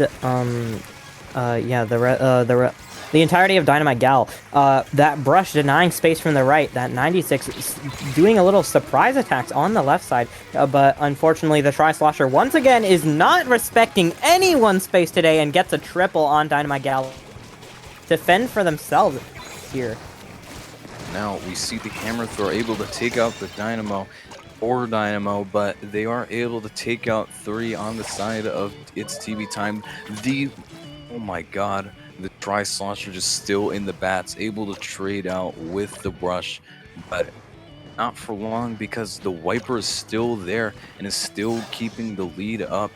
I think another jump was there, but now they're just going to try and keep them out here. They don't have a lot of things to work with. They do get a pity from that, so they will have 2 balls to try and make something, but the well string goes down. They're slowly losing numbers. The Wiper goes down for the side of its TV time, but then immediately Curbs gets shut down. They do have a ball. They are trying to make something here. Are they going to be able to take somebody out? No, they aren't, and the timer goes out for the second game.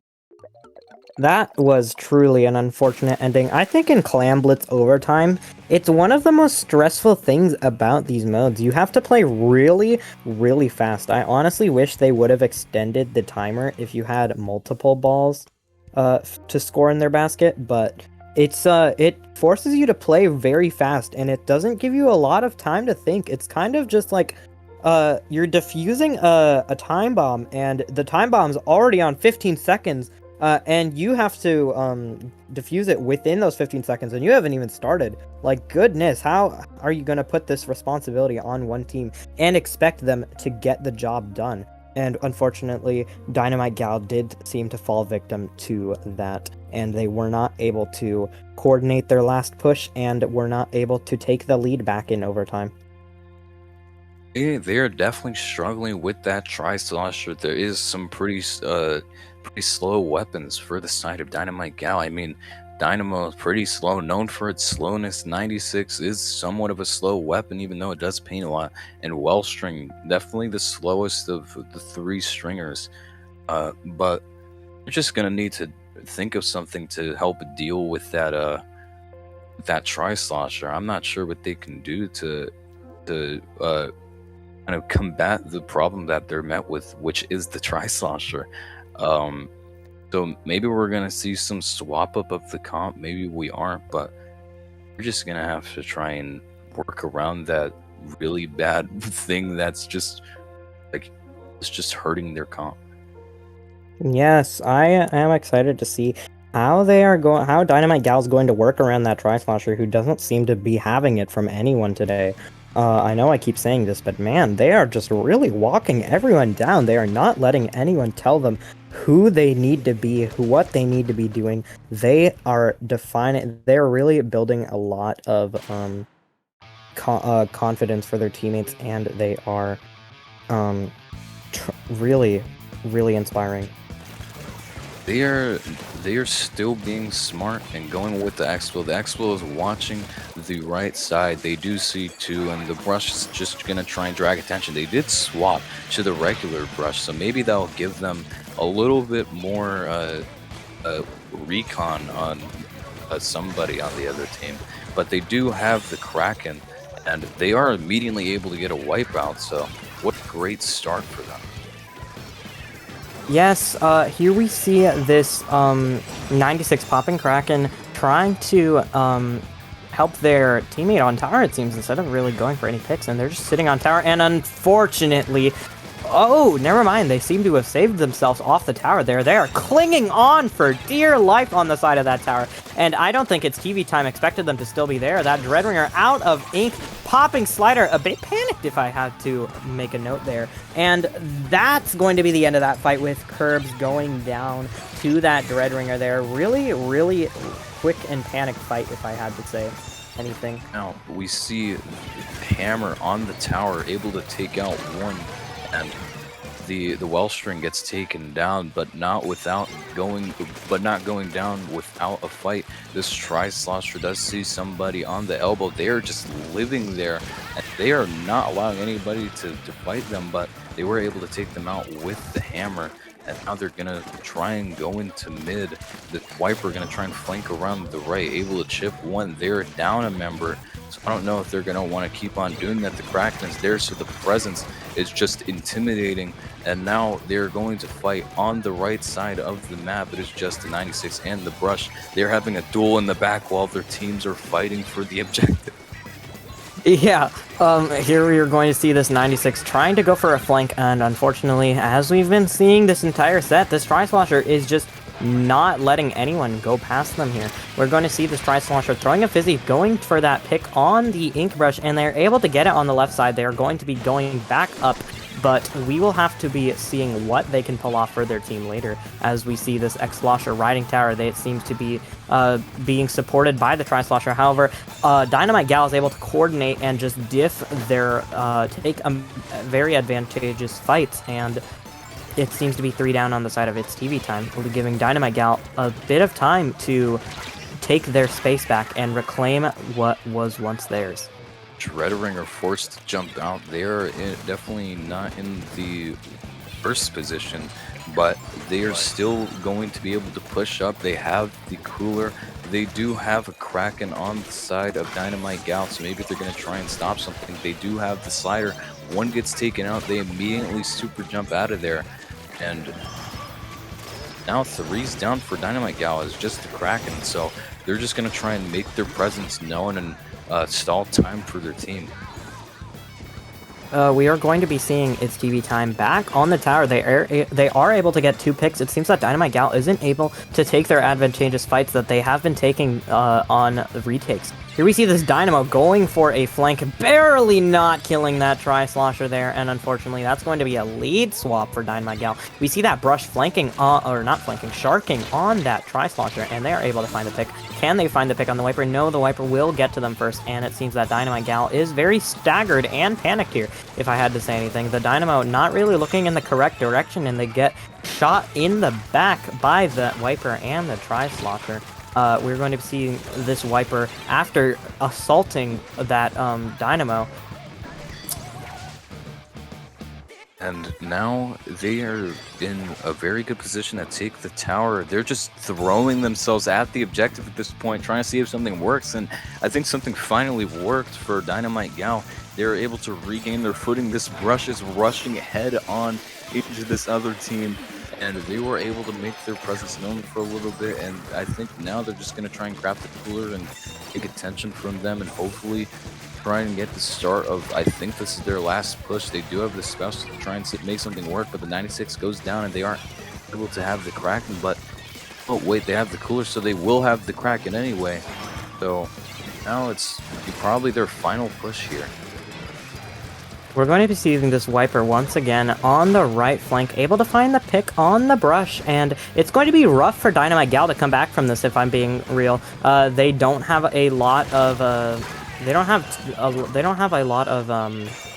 resources to further their push, and we're going to be seeing that Wellstring going down to that Dreadringer Suction Bomb, the bane of existence for tower control, and that X-Slosher again is going to be comboing off of that Suction Bomb and taking the game for its TV time. This comp for its TV time is really working for them, and like there's not a lot of bad parts about it. They have the chip damage, they have the flankers like the Tri-Slosher just flanking, they have a Wiper made like just showing up finally and making like every single play that they can and making it count. And it's just really biting the backside of Dynamite Gal, and they aren't really able to do anything off of really any special or any big play that they have. And their defense was kind of lacking, honestly. They were just throwing themselves at the objective and just at its TV time and hoping something would work. Were able to take it back at the end, but honestly, I think it was too late by that point.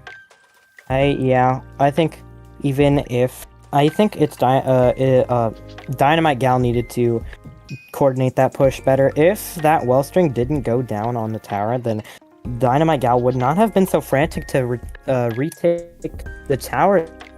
Unfortunately, they were very frantic when retaking the tower, and now it's going to be looking like a 1-2, and we're going to be having quite the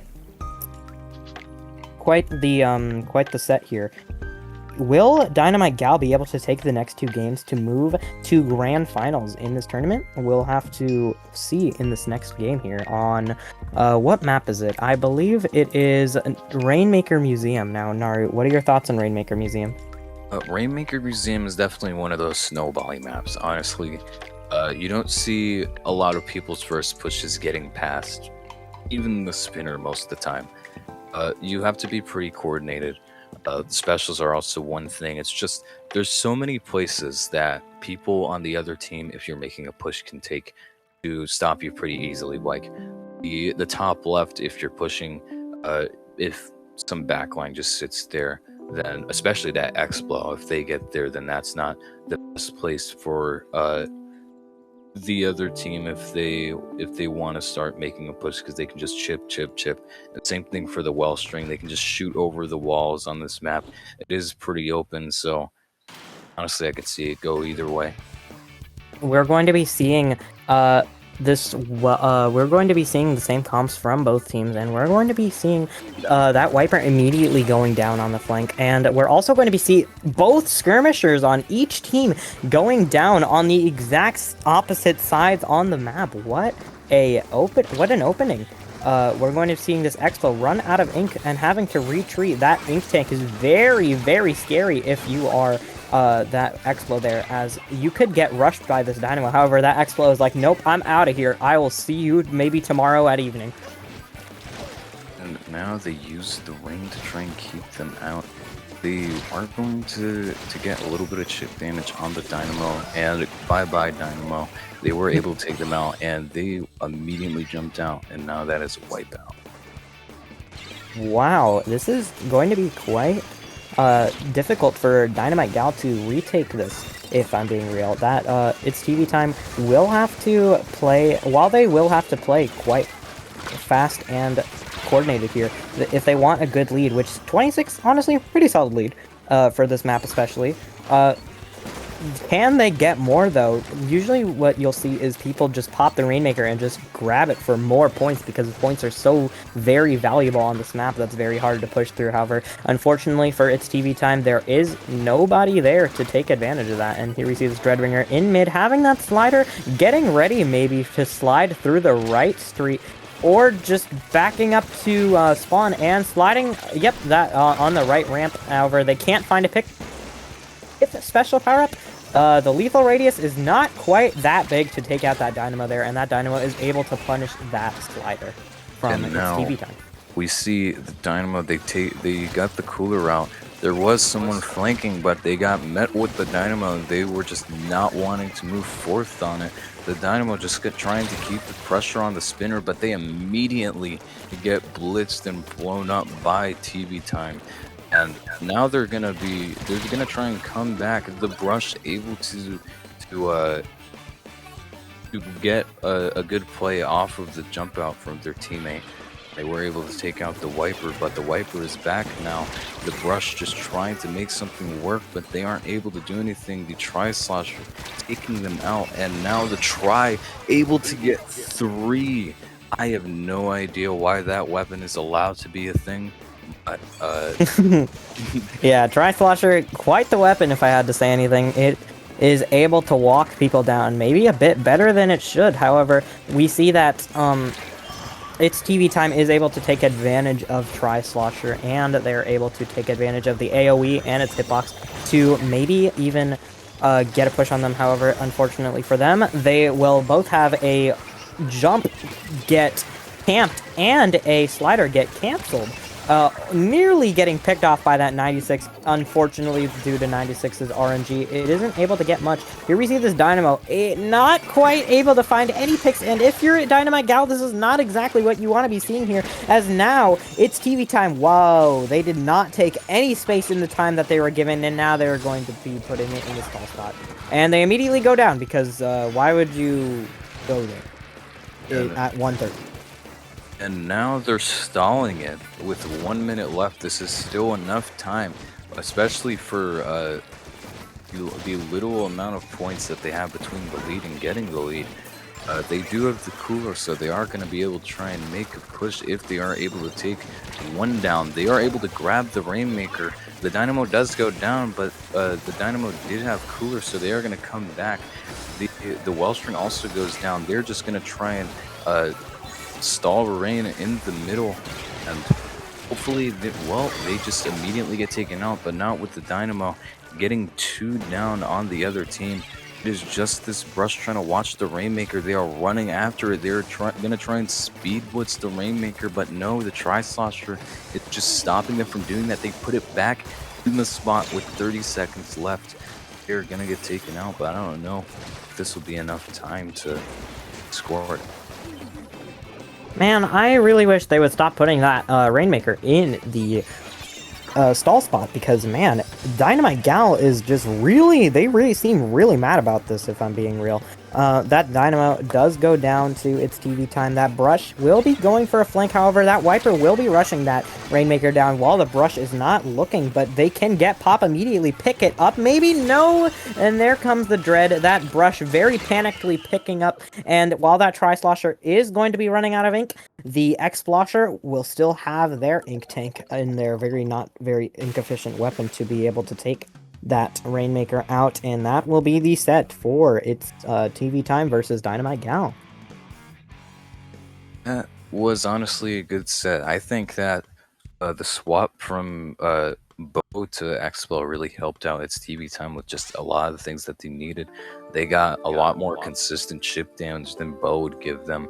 And just honestly, I think a better special for how their comp works, especially with getting them to move around. They already have a lot of things to get them to move around, like the hammer, and just adding rain onto that, especially if they're able to as a rain enthusiast, you could say, it really enables a lot of different weapons that want to move around, like especially Wiper or even the Tri-Slosher.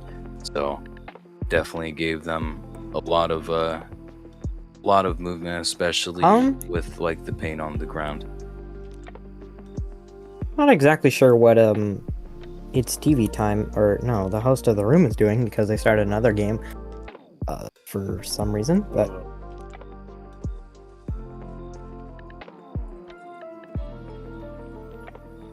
but we will be seeing grand finals very, very soon in and it's going to be the Return of the Kings versus its TV time.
back on you. No countdown or anything. I see how it is. Welcome back to the stream, everybody. We're going to be going into grand finals here. It's TV time and the return of the Kings. Both of these teams have been just absolutely dominating, if I'm being real. The only time that It's TV time was doing at least somewhat poorly was when they lost to the return of the Kings earlier in the tournament, but both of them have been doing a very good job explaining why they deserve their places, and they're going to be fighting first and second place. And I believe that It's TV time will have to work much harder than they have been working this tourney to take the first place crown, because they have to take 2 sets off of the Return of the King if they want that badge. That is right. We did see that the last time they went against each other, Return of the Kings did 3-0 them right out of the gate, and honestly, that was kind of bad for them. But we did see a swap on the last set to Explo for It's TV time, and that really turned the tides of the game. They were able to win and consistently didn't drop a single game after they swapped, and it was a really good thing for them. And will we still see it? No, we won't. We'll see a carbon comp, and I did not expect that. I mean, Carbon, Wiper, Dread, what a strong combo. The Wiper is able to drag attention for that Carbon to come in using the paint that the Dreadringer puts down for it, and usually to round out the comp, you'll see like a pencil or a bow or something of the backline sort. However, instead we see a Nouveau Try that we've been seeing round out the comp. So no backline for either team, honestly, and I think this is going to be really interesting because the Return of the Kings does play around the fact that they don't have a backline very well, and now It's TV time is, I guess, copying them here. And if you can't beat them, join them, and it seems like it's working for the most part here. There was a trade between the two swords, but It's TV time is still able to hold a lot of space, and the 10 able to 200 pump the Tri-Slosher there, but the 10 did the 10 just get a freaking triple? Oh my god. I believe it was. What a play by Sin on this Tenebrella. They're going to be shield launching themselves in, however, they are quickly going to abandon ship as they don't see it being worth it. They do get slidered by that Dreadringer, however, all of their teammates are quick to react and immediately take it down. We're going to see this Carbon going bottom left, actually quite alone, but they immediately realize that maybe that's not a good idea to drop alone without any paint as a Carbon roller, so they do jump back. And now they do see the Wiper alone on the left, able to take them out, almost falling off the map there, but they were able to save themselves. Now we see the Wiper, they have the Chizuka to try and keep the other team out. The worst part about not having a backline is you do lose a little bit of your backbone. It does seem that they're going to be able to come up strong, and they are able to flip the zone back in their favor. The sword forced to jump out, and the sword does go down, but the try is coming back, so they aren't losing a lot of their aggression there. The tent trying to stop them from dropping right, and the Wiper does get taken out, and the 10 is just there alone. They do jump out, and it seems pretty even. Oh. Man, that was a bit unfortunate. Tenebrella does not do enough damage to finish off that member there, but their teammates are able to clean them up and get a wipeout on them, I believe it is. We're going to be seeing they're taking very interesting positions here. They all seem to be nearly in identical on that snipe, however, he does go back and retreat, and here we see the slider come out, and the Return of the Kings is quick to react with Tuhao getting a triple on It's TV time and jumping back. Will they see the Carbon there on the glass to trying? They were able to flip the zone, and the Tri-Slosher is able to take out one. The Carbon is forced to jump back. Now they're still in that position they want to be in. They are slowly getting pushed back, but they are still having the very bolstered defense here, as we've seen from them. the entire tourney. And now they do have the Zuka. They're able to take out the final one, and they are able to flip the zone. And now I think they're going to be able to keep them out for the rest of the game. There is a minute left, but I'm not sure how well they're going to handle this. The Wiper does go down, so they are going to lose a lot of their fighting power to go down. That is, the try is just the sword and the tent. The tent and the sword are going to try and keep this choke in place, and they aren't going to let them move up. The Dread Ringer does go down. The Wiper does go down, and I think that was a trade. That it is 3 down for the side of Return of the Kings, and now the jumps are being camped. They're forced to back up, and now it's TV Time has complete control of the choke. Maybe the Return of the Kings has gotten a bit confident here, thinking they could take and hold, but unfortunately for them, its TV Time has been doing a great job at shutting them out, and they are going to be getting 2 picks with that Tri-Slosher there. Here we're going to see this Wiper trying to do a last-ditch effort, pulling all of the attention to him, but unfortunately, the Wiper goes down, and I believe that's actually going to be game for its TV Time. That one little mess up when they were in the choke, and just honestly, it looked like they were throwing themselves at that try. That try, always just making their presence known. They are not respecting anything, like Slurpee was saying. That entire last set, they were just sweeping through everybody, and it was the same thing this time. It's just they need a little kickstart, and they were zooming.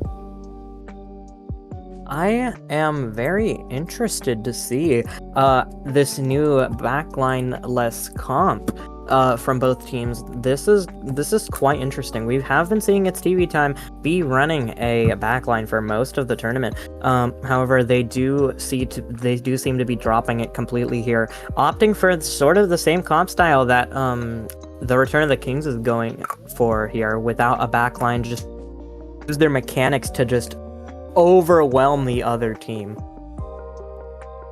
It just like I said during the middle of that game, when you don't have a backline, you do lose a little bit of your staying power and your backbone. The tent for Return of the Kings is somewhat of their anchor, but as soon as the tent goes down, they're gonna need to play their life, and when the tent comes back, they'll be able to push up.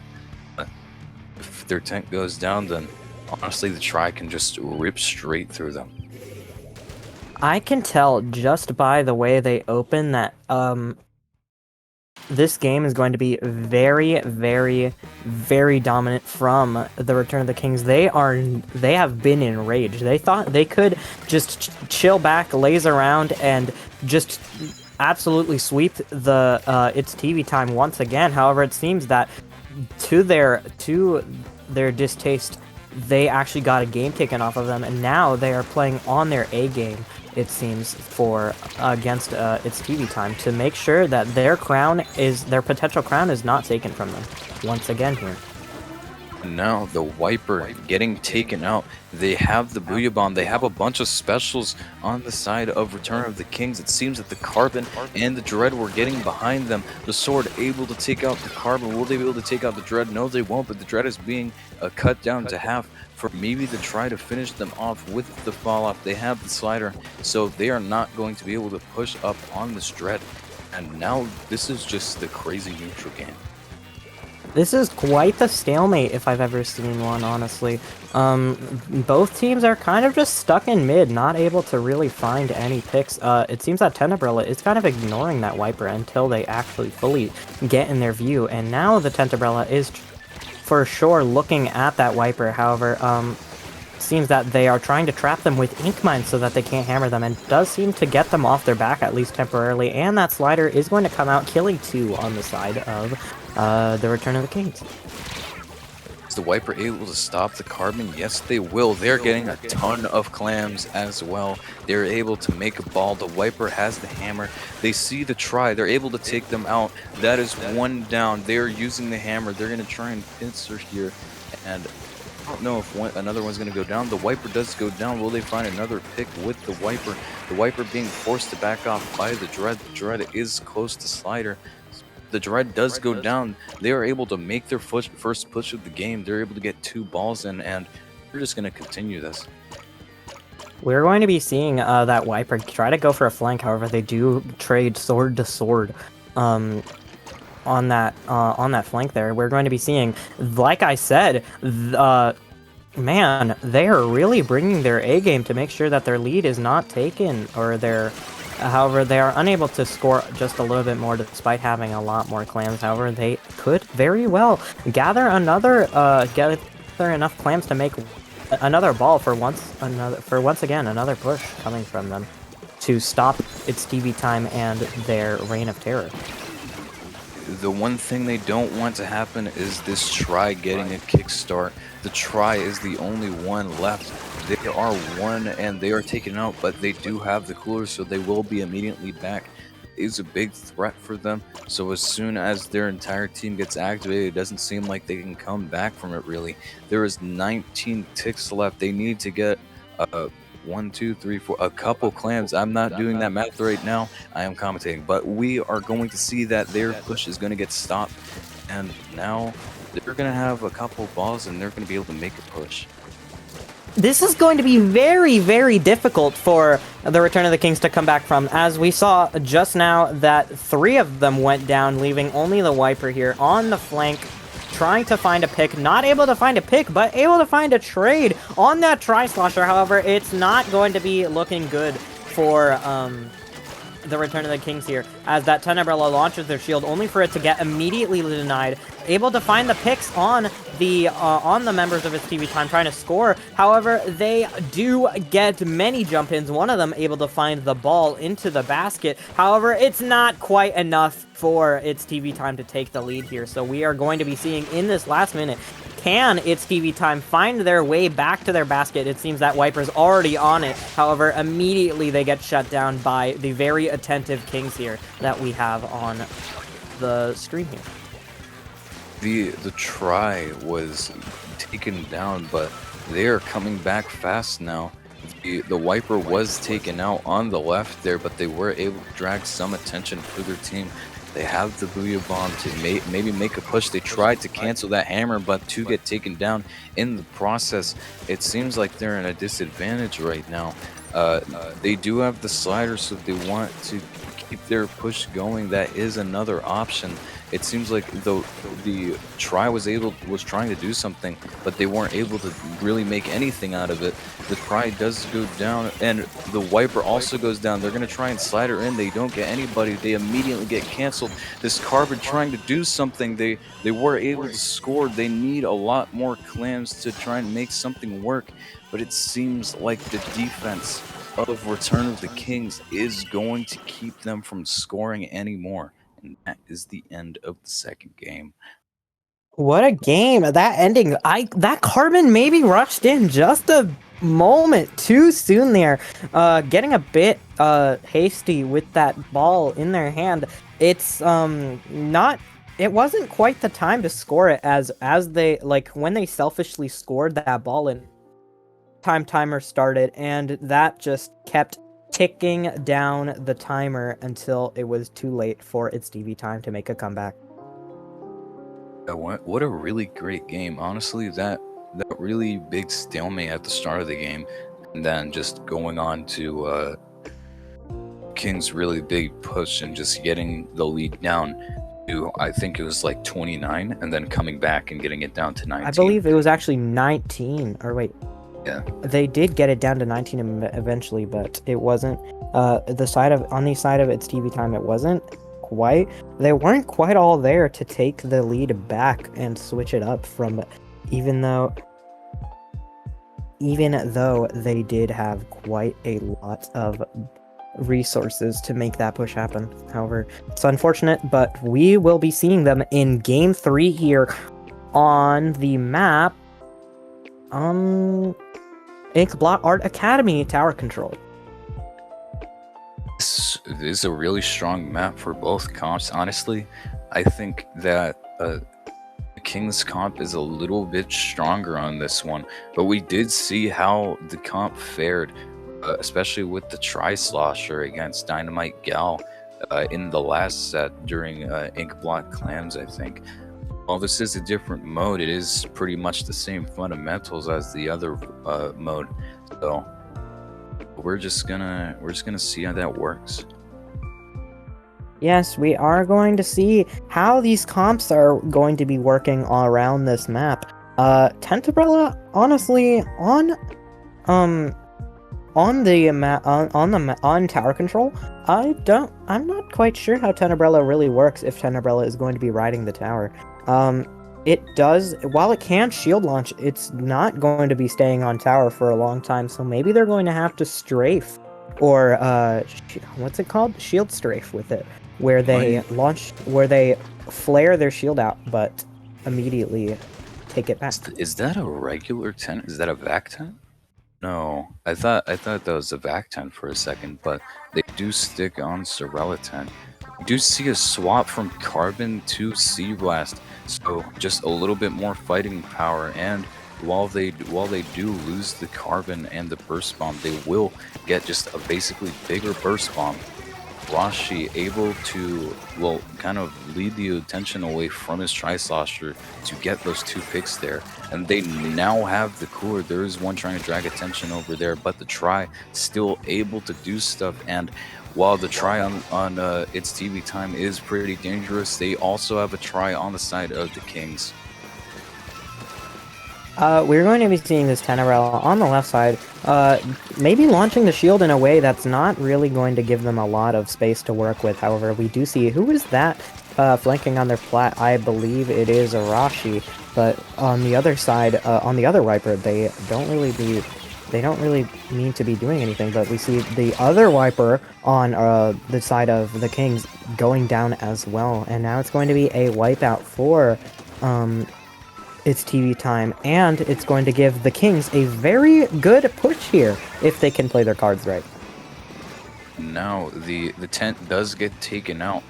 The sword is also going to get taken out by that Dread. Dread is really pulling weight here. They are very close to Slider. They do get it, and they're gonna be the one riding tower. So I think we're gonna see a defensive Slider here. If anything is coming their way, they aren't able to get the Slider out, and the hammer from Lonkin, I think, yeah, that is able to get 2, and I think they're gonna keep pushing up. They do lose the Sea Blast, which is a little bit of their aggression. Oh yeah, 2 go down. I think that's the end of this. That will be the end of that for them, but we're going to see Sin on this Tenebrella moving up and possibly even going forward, but not really. They are very knowledgeable and they know it's time to help their teammates. They are being taunted in the back lines, but Sin and the rest of their teammates are able to clean them up there, as we see Tuhao in the bats, getting a 2 picks, not quite able to find the pick on the Viper. However, that's going to be 3 down on its TV time. Arashi on this Viper, popping the hammer. Can they get the pick on that other Viper on its TV time? It's not going to be looking like they can, but not yet, but just as the hammer is being thrown, they are able to find the pick, and they're able to find another pick on that custom blaster, and that's going to be game for the return of the Kings. That was great. Just they were able to come back really strong, even though they were going down. I think that was 2 where its TV time was going to start a push. They did come back very strong and were able to pick them off one by one. They were taking good fights, and they were just able to cement their lead after they immediately got control of the bats. Tuhao with the 2 picks, and then Arashi coming through with the 2 picks too. The swords are really working together in unison, and they are able to secure the lead and the game for the Kings. This could be the final game here if the Return of the Kings is able to get back on their A game. We're going to be seeing them on Rainmaker Undertow. Now, Rainmaker Undertow, it's very difficult. It's essentially 2 maps in one. You're looking at the left side, you're looking at the right side. You need to be looking everywhere, otherwise you're going to be getting flanked, or the other team will be playing around the terrain to get those picks and overwhelm you. Yes, this is indeed a very hard map. I think after you get the check, it's very very volatile for how you go about it, and just like different ways you can go. You can go around the grate, you can go straight through, but even like the enemy has so many options to combat it by going to the top right or just jumping on you or going through the grates. Even if you're a flanking weapon, like maybe a wiper or something like that, or just any other sword. And there's just so many opportunities for both teams, but there's also just so much to watch and observe at the same time. Yes, it is going to be very interesting to watch these teams on Undertow Rainmaker, because both teams, they have a wiper, they have a flanker, they have someone that's going to be wanting to use this map to their advantage. And I'm excited to see who's going to be using these flanks better on this map in what could potentially be the final game of the tournament here. We see the Try swapping to Dynamo, and the Sea Blast that was originally Carbon swapping to Kraken Brush. They will get a little bit more Object Strutter with the Kraken and a lot more staying power for their flanks. We do see the tent going up the right side with 2-How. They're going to use the Zuka. They're going to try and scope out anybody on the right. 4 go down immediately. It's TV time, and immediately the Kings are able to start a push to check. Man, it's TV time. We'll be popping this Slider here. Not able to find a pick because, of course, Slider is quite countered by walls. Walls are the worst enemy for Slider users. He's expecting the jump of Arashi there, getting that pick on the Octobrush, making sure that they can't camp it. Here we see the Dynamo going to mid, trying to maybe pop that Rainmaker, but instead changing their target to the Tenebral on the left side, seeing that Rainmaker immediately getting shredded by the team with a double sword comp, which is very, very good at shredding Rainmaker. Now they're going to try and keep their defense to the right. They do not want them going to try and get the check. They have the Zuka, maybe they'll be able to do something with it. The Try is going to attempt to go for the Rainmaker. They're going to find one pick. Are they going to find two?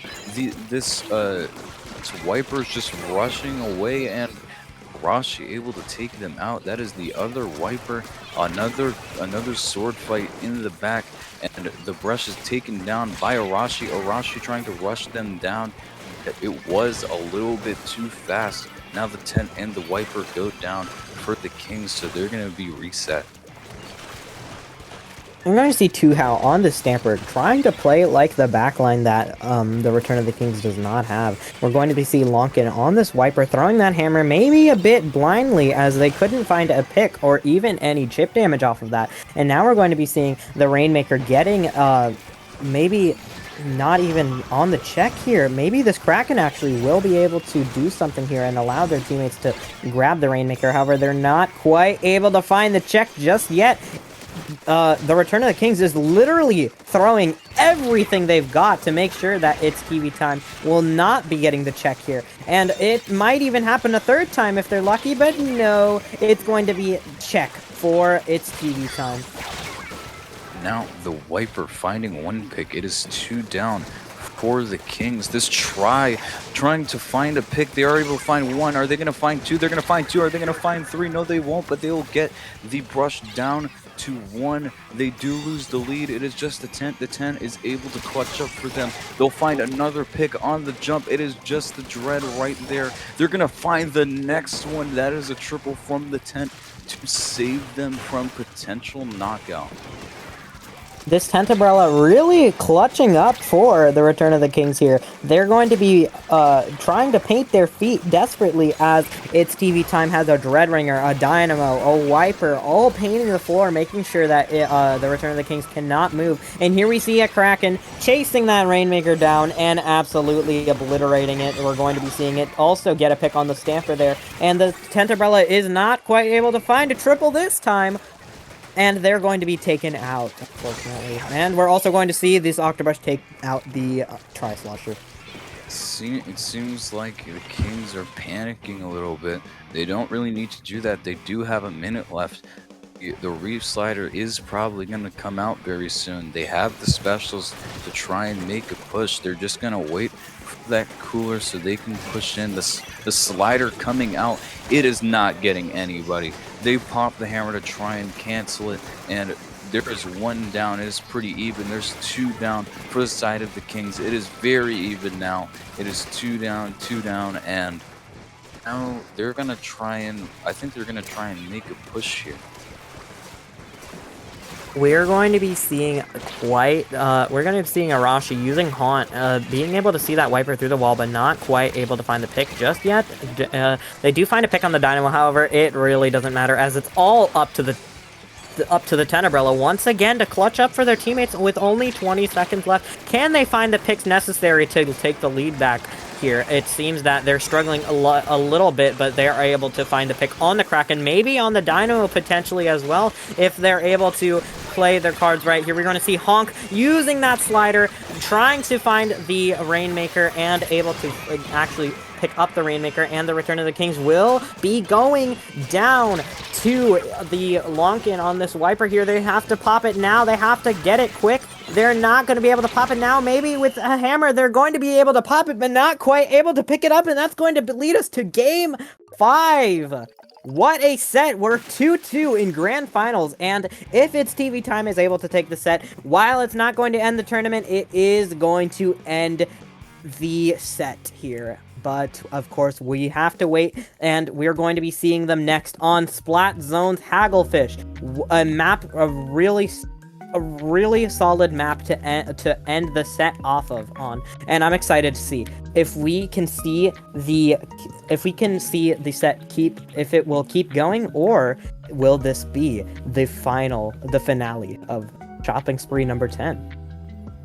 That was a very, very strong game from both sides. It just seemed like the Kings were kind of panicking a little bit at the end there when they lost the lead. The tent was able to save them a bit, and it just seemed like they weren't able to do anything. If they were getting picks, they were trading out, and if not, then they were just getting picked off. And it just seemed like they weren't able to move up. It seemed like they were forcing it a little bit, and its TV Time is really working off of that, especially that slider at the end too, getting two with it, and then grabbing the Rainmaker and then keeping it away from them. While it wasn't able to keep it away from them for the overtime, it was able to keep it away just long enough for Arashi not able to shred the Rainmaker and pick it up just in time. He could shred the Rainmaker, but he couldn't quite pick it up in time, as just as he was about to pick it up, the timer ticked down to its last second, and we saw the end of that game there. Be seeing them on Zone's Haggle next. Naru, what are your thoughts on Zone's Haggle? Zone's Haggle is definitely the most normal map in this game. Honestly, I think it's like the most average Joe map in this game.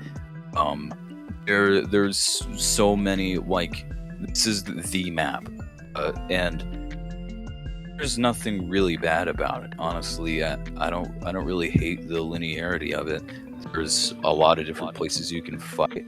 I think that the ramp going up to the Plat is a very good place to fight as well. If either of these teams can get control of that, then I think they can just keep them out, since how like both of their comps work. Once again, we're going to be seeing no comp switches from either team, and maybe if the Wipers on each team are able to take their respective flanks, it's going to depend on who can play off of the flanks better. We're going to be seeing Arashi immediately opening left, trying to get that pick on the Dreadringer. While that Dreadringer is firing back, they get the zone, as that Dreadringer, their main painting weapon on its TV Time, is too busy looking at Arashi. That brush goes down on the flank instead of the Wiper, interestingly, and the Dread also goes down, as we see this Wiper popping hammer, trying to desperately get a push or get some picks off of their dead teammates' sacrifice. And now we do see that they are in control. The Sin on the 10 is going to try and hold the right side. We do see the Wiper on the far right trying to drag attention from them. For not, we're going to see the Kraken run into the zone. It is going to run out. They're going to be taken out, but 3 immediately go down for its TV time. They aren't going to be able to take control of their plat just yet because their team is still down.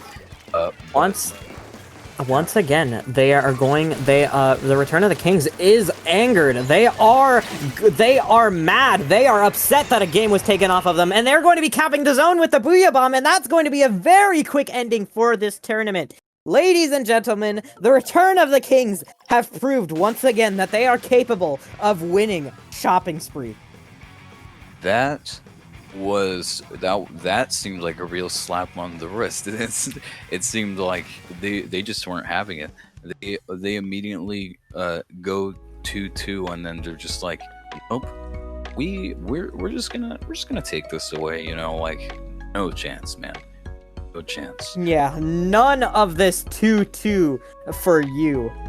Wow, that was a run if I've ever heard one. It went by so fast that I forgot to be hype about it. That's just how crazy this team is. And like you said, they have proven once again that they are Shopping Spree winners. They are now ultra mega hyper, and from this tournament, new super band you from Shopping Spree. Super band you. Congratulations to them. What a way to put it. And especially Arashi, because W teammate, but that is the end of Shopping Spree number 10. Now that is going to be very that is going to be a very very very quick ending. It's for the Return of the Kings to take their lead once again. Thank you all for playing, and we are going to be thank you all for playing, thank you all for watching. We're going to be seeing you all next time on the next edition of Shopping Spree number 11. So thank you all for tuning in. You will not see us on 1500 X power. Bye bye stream.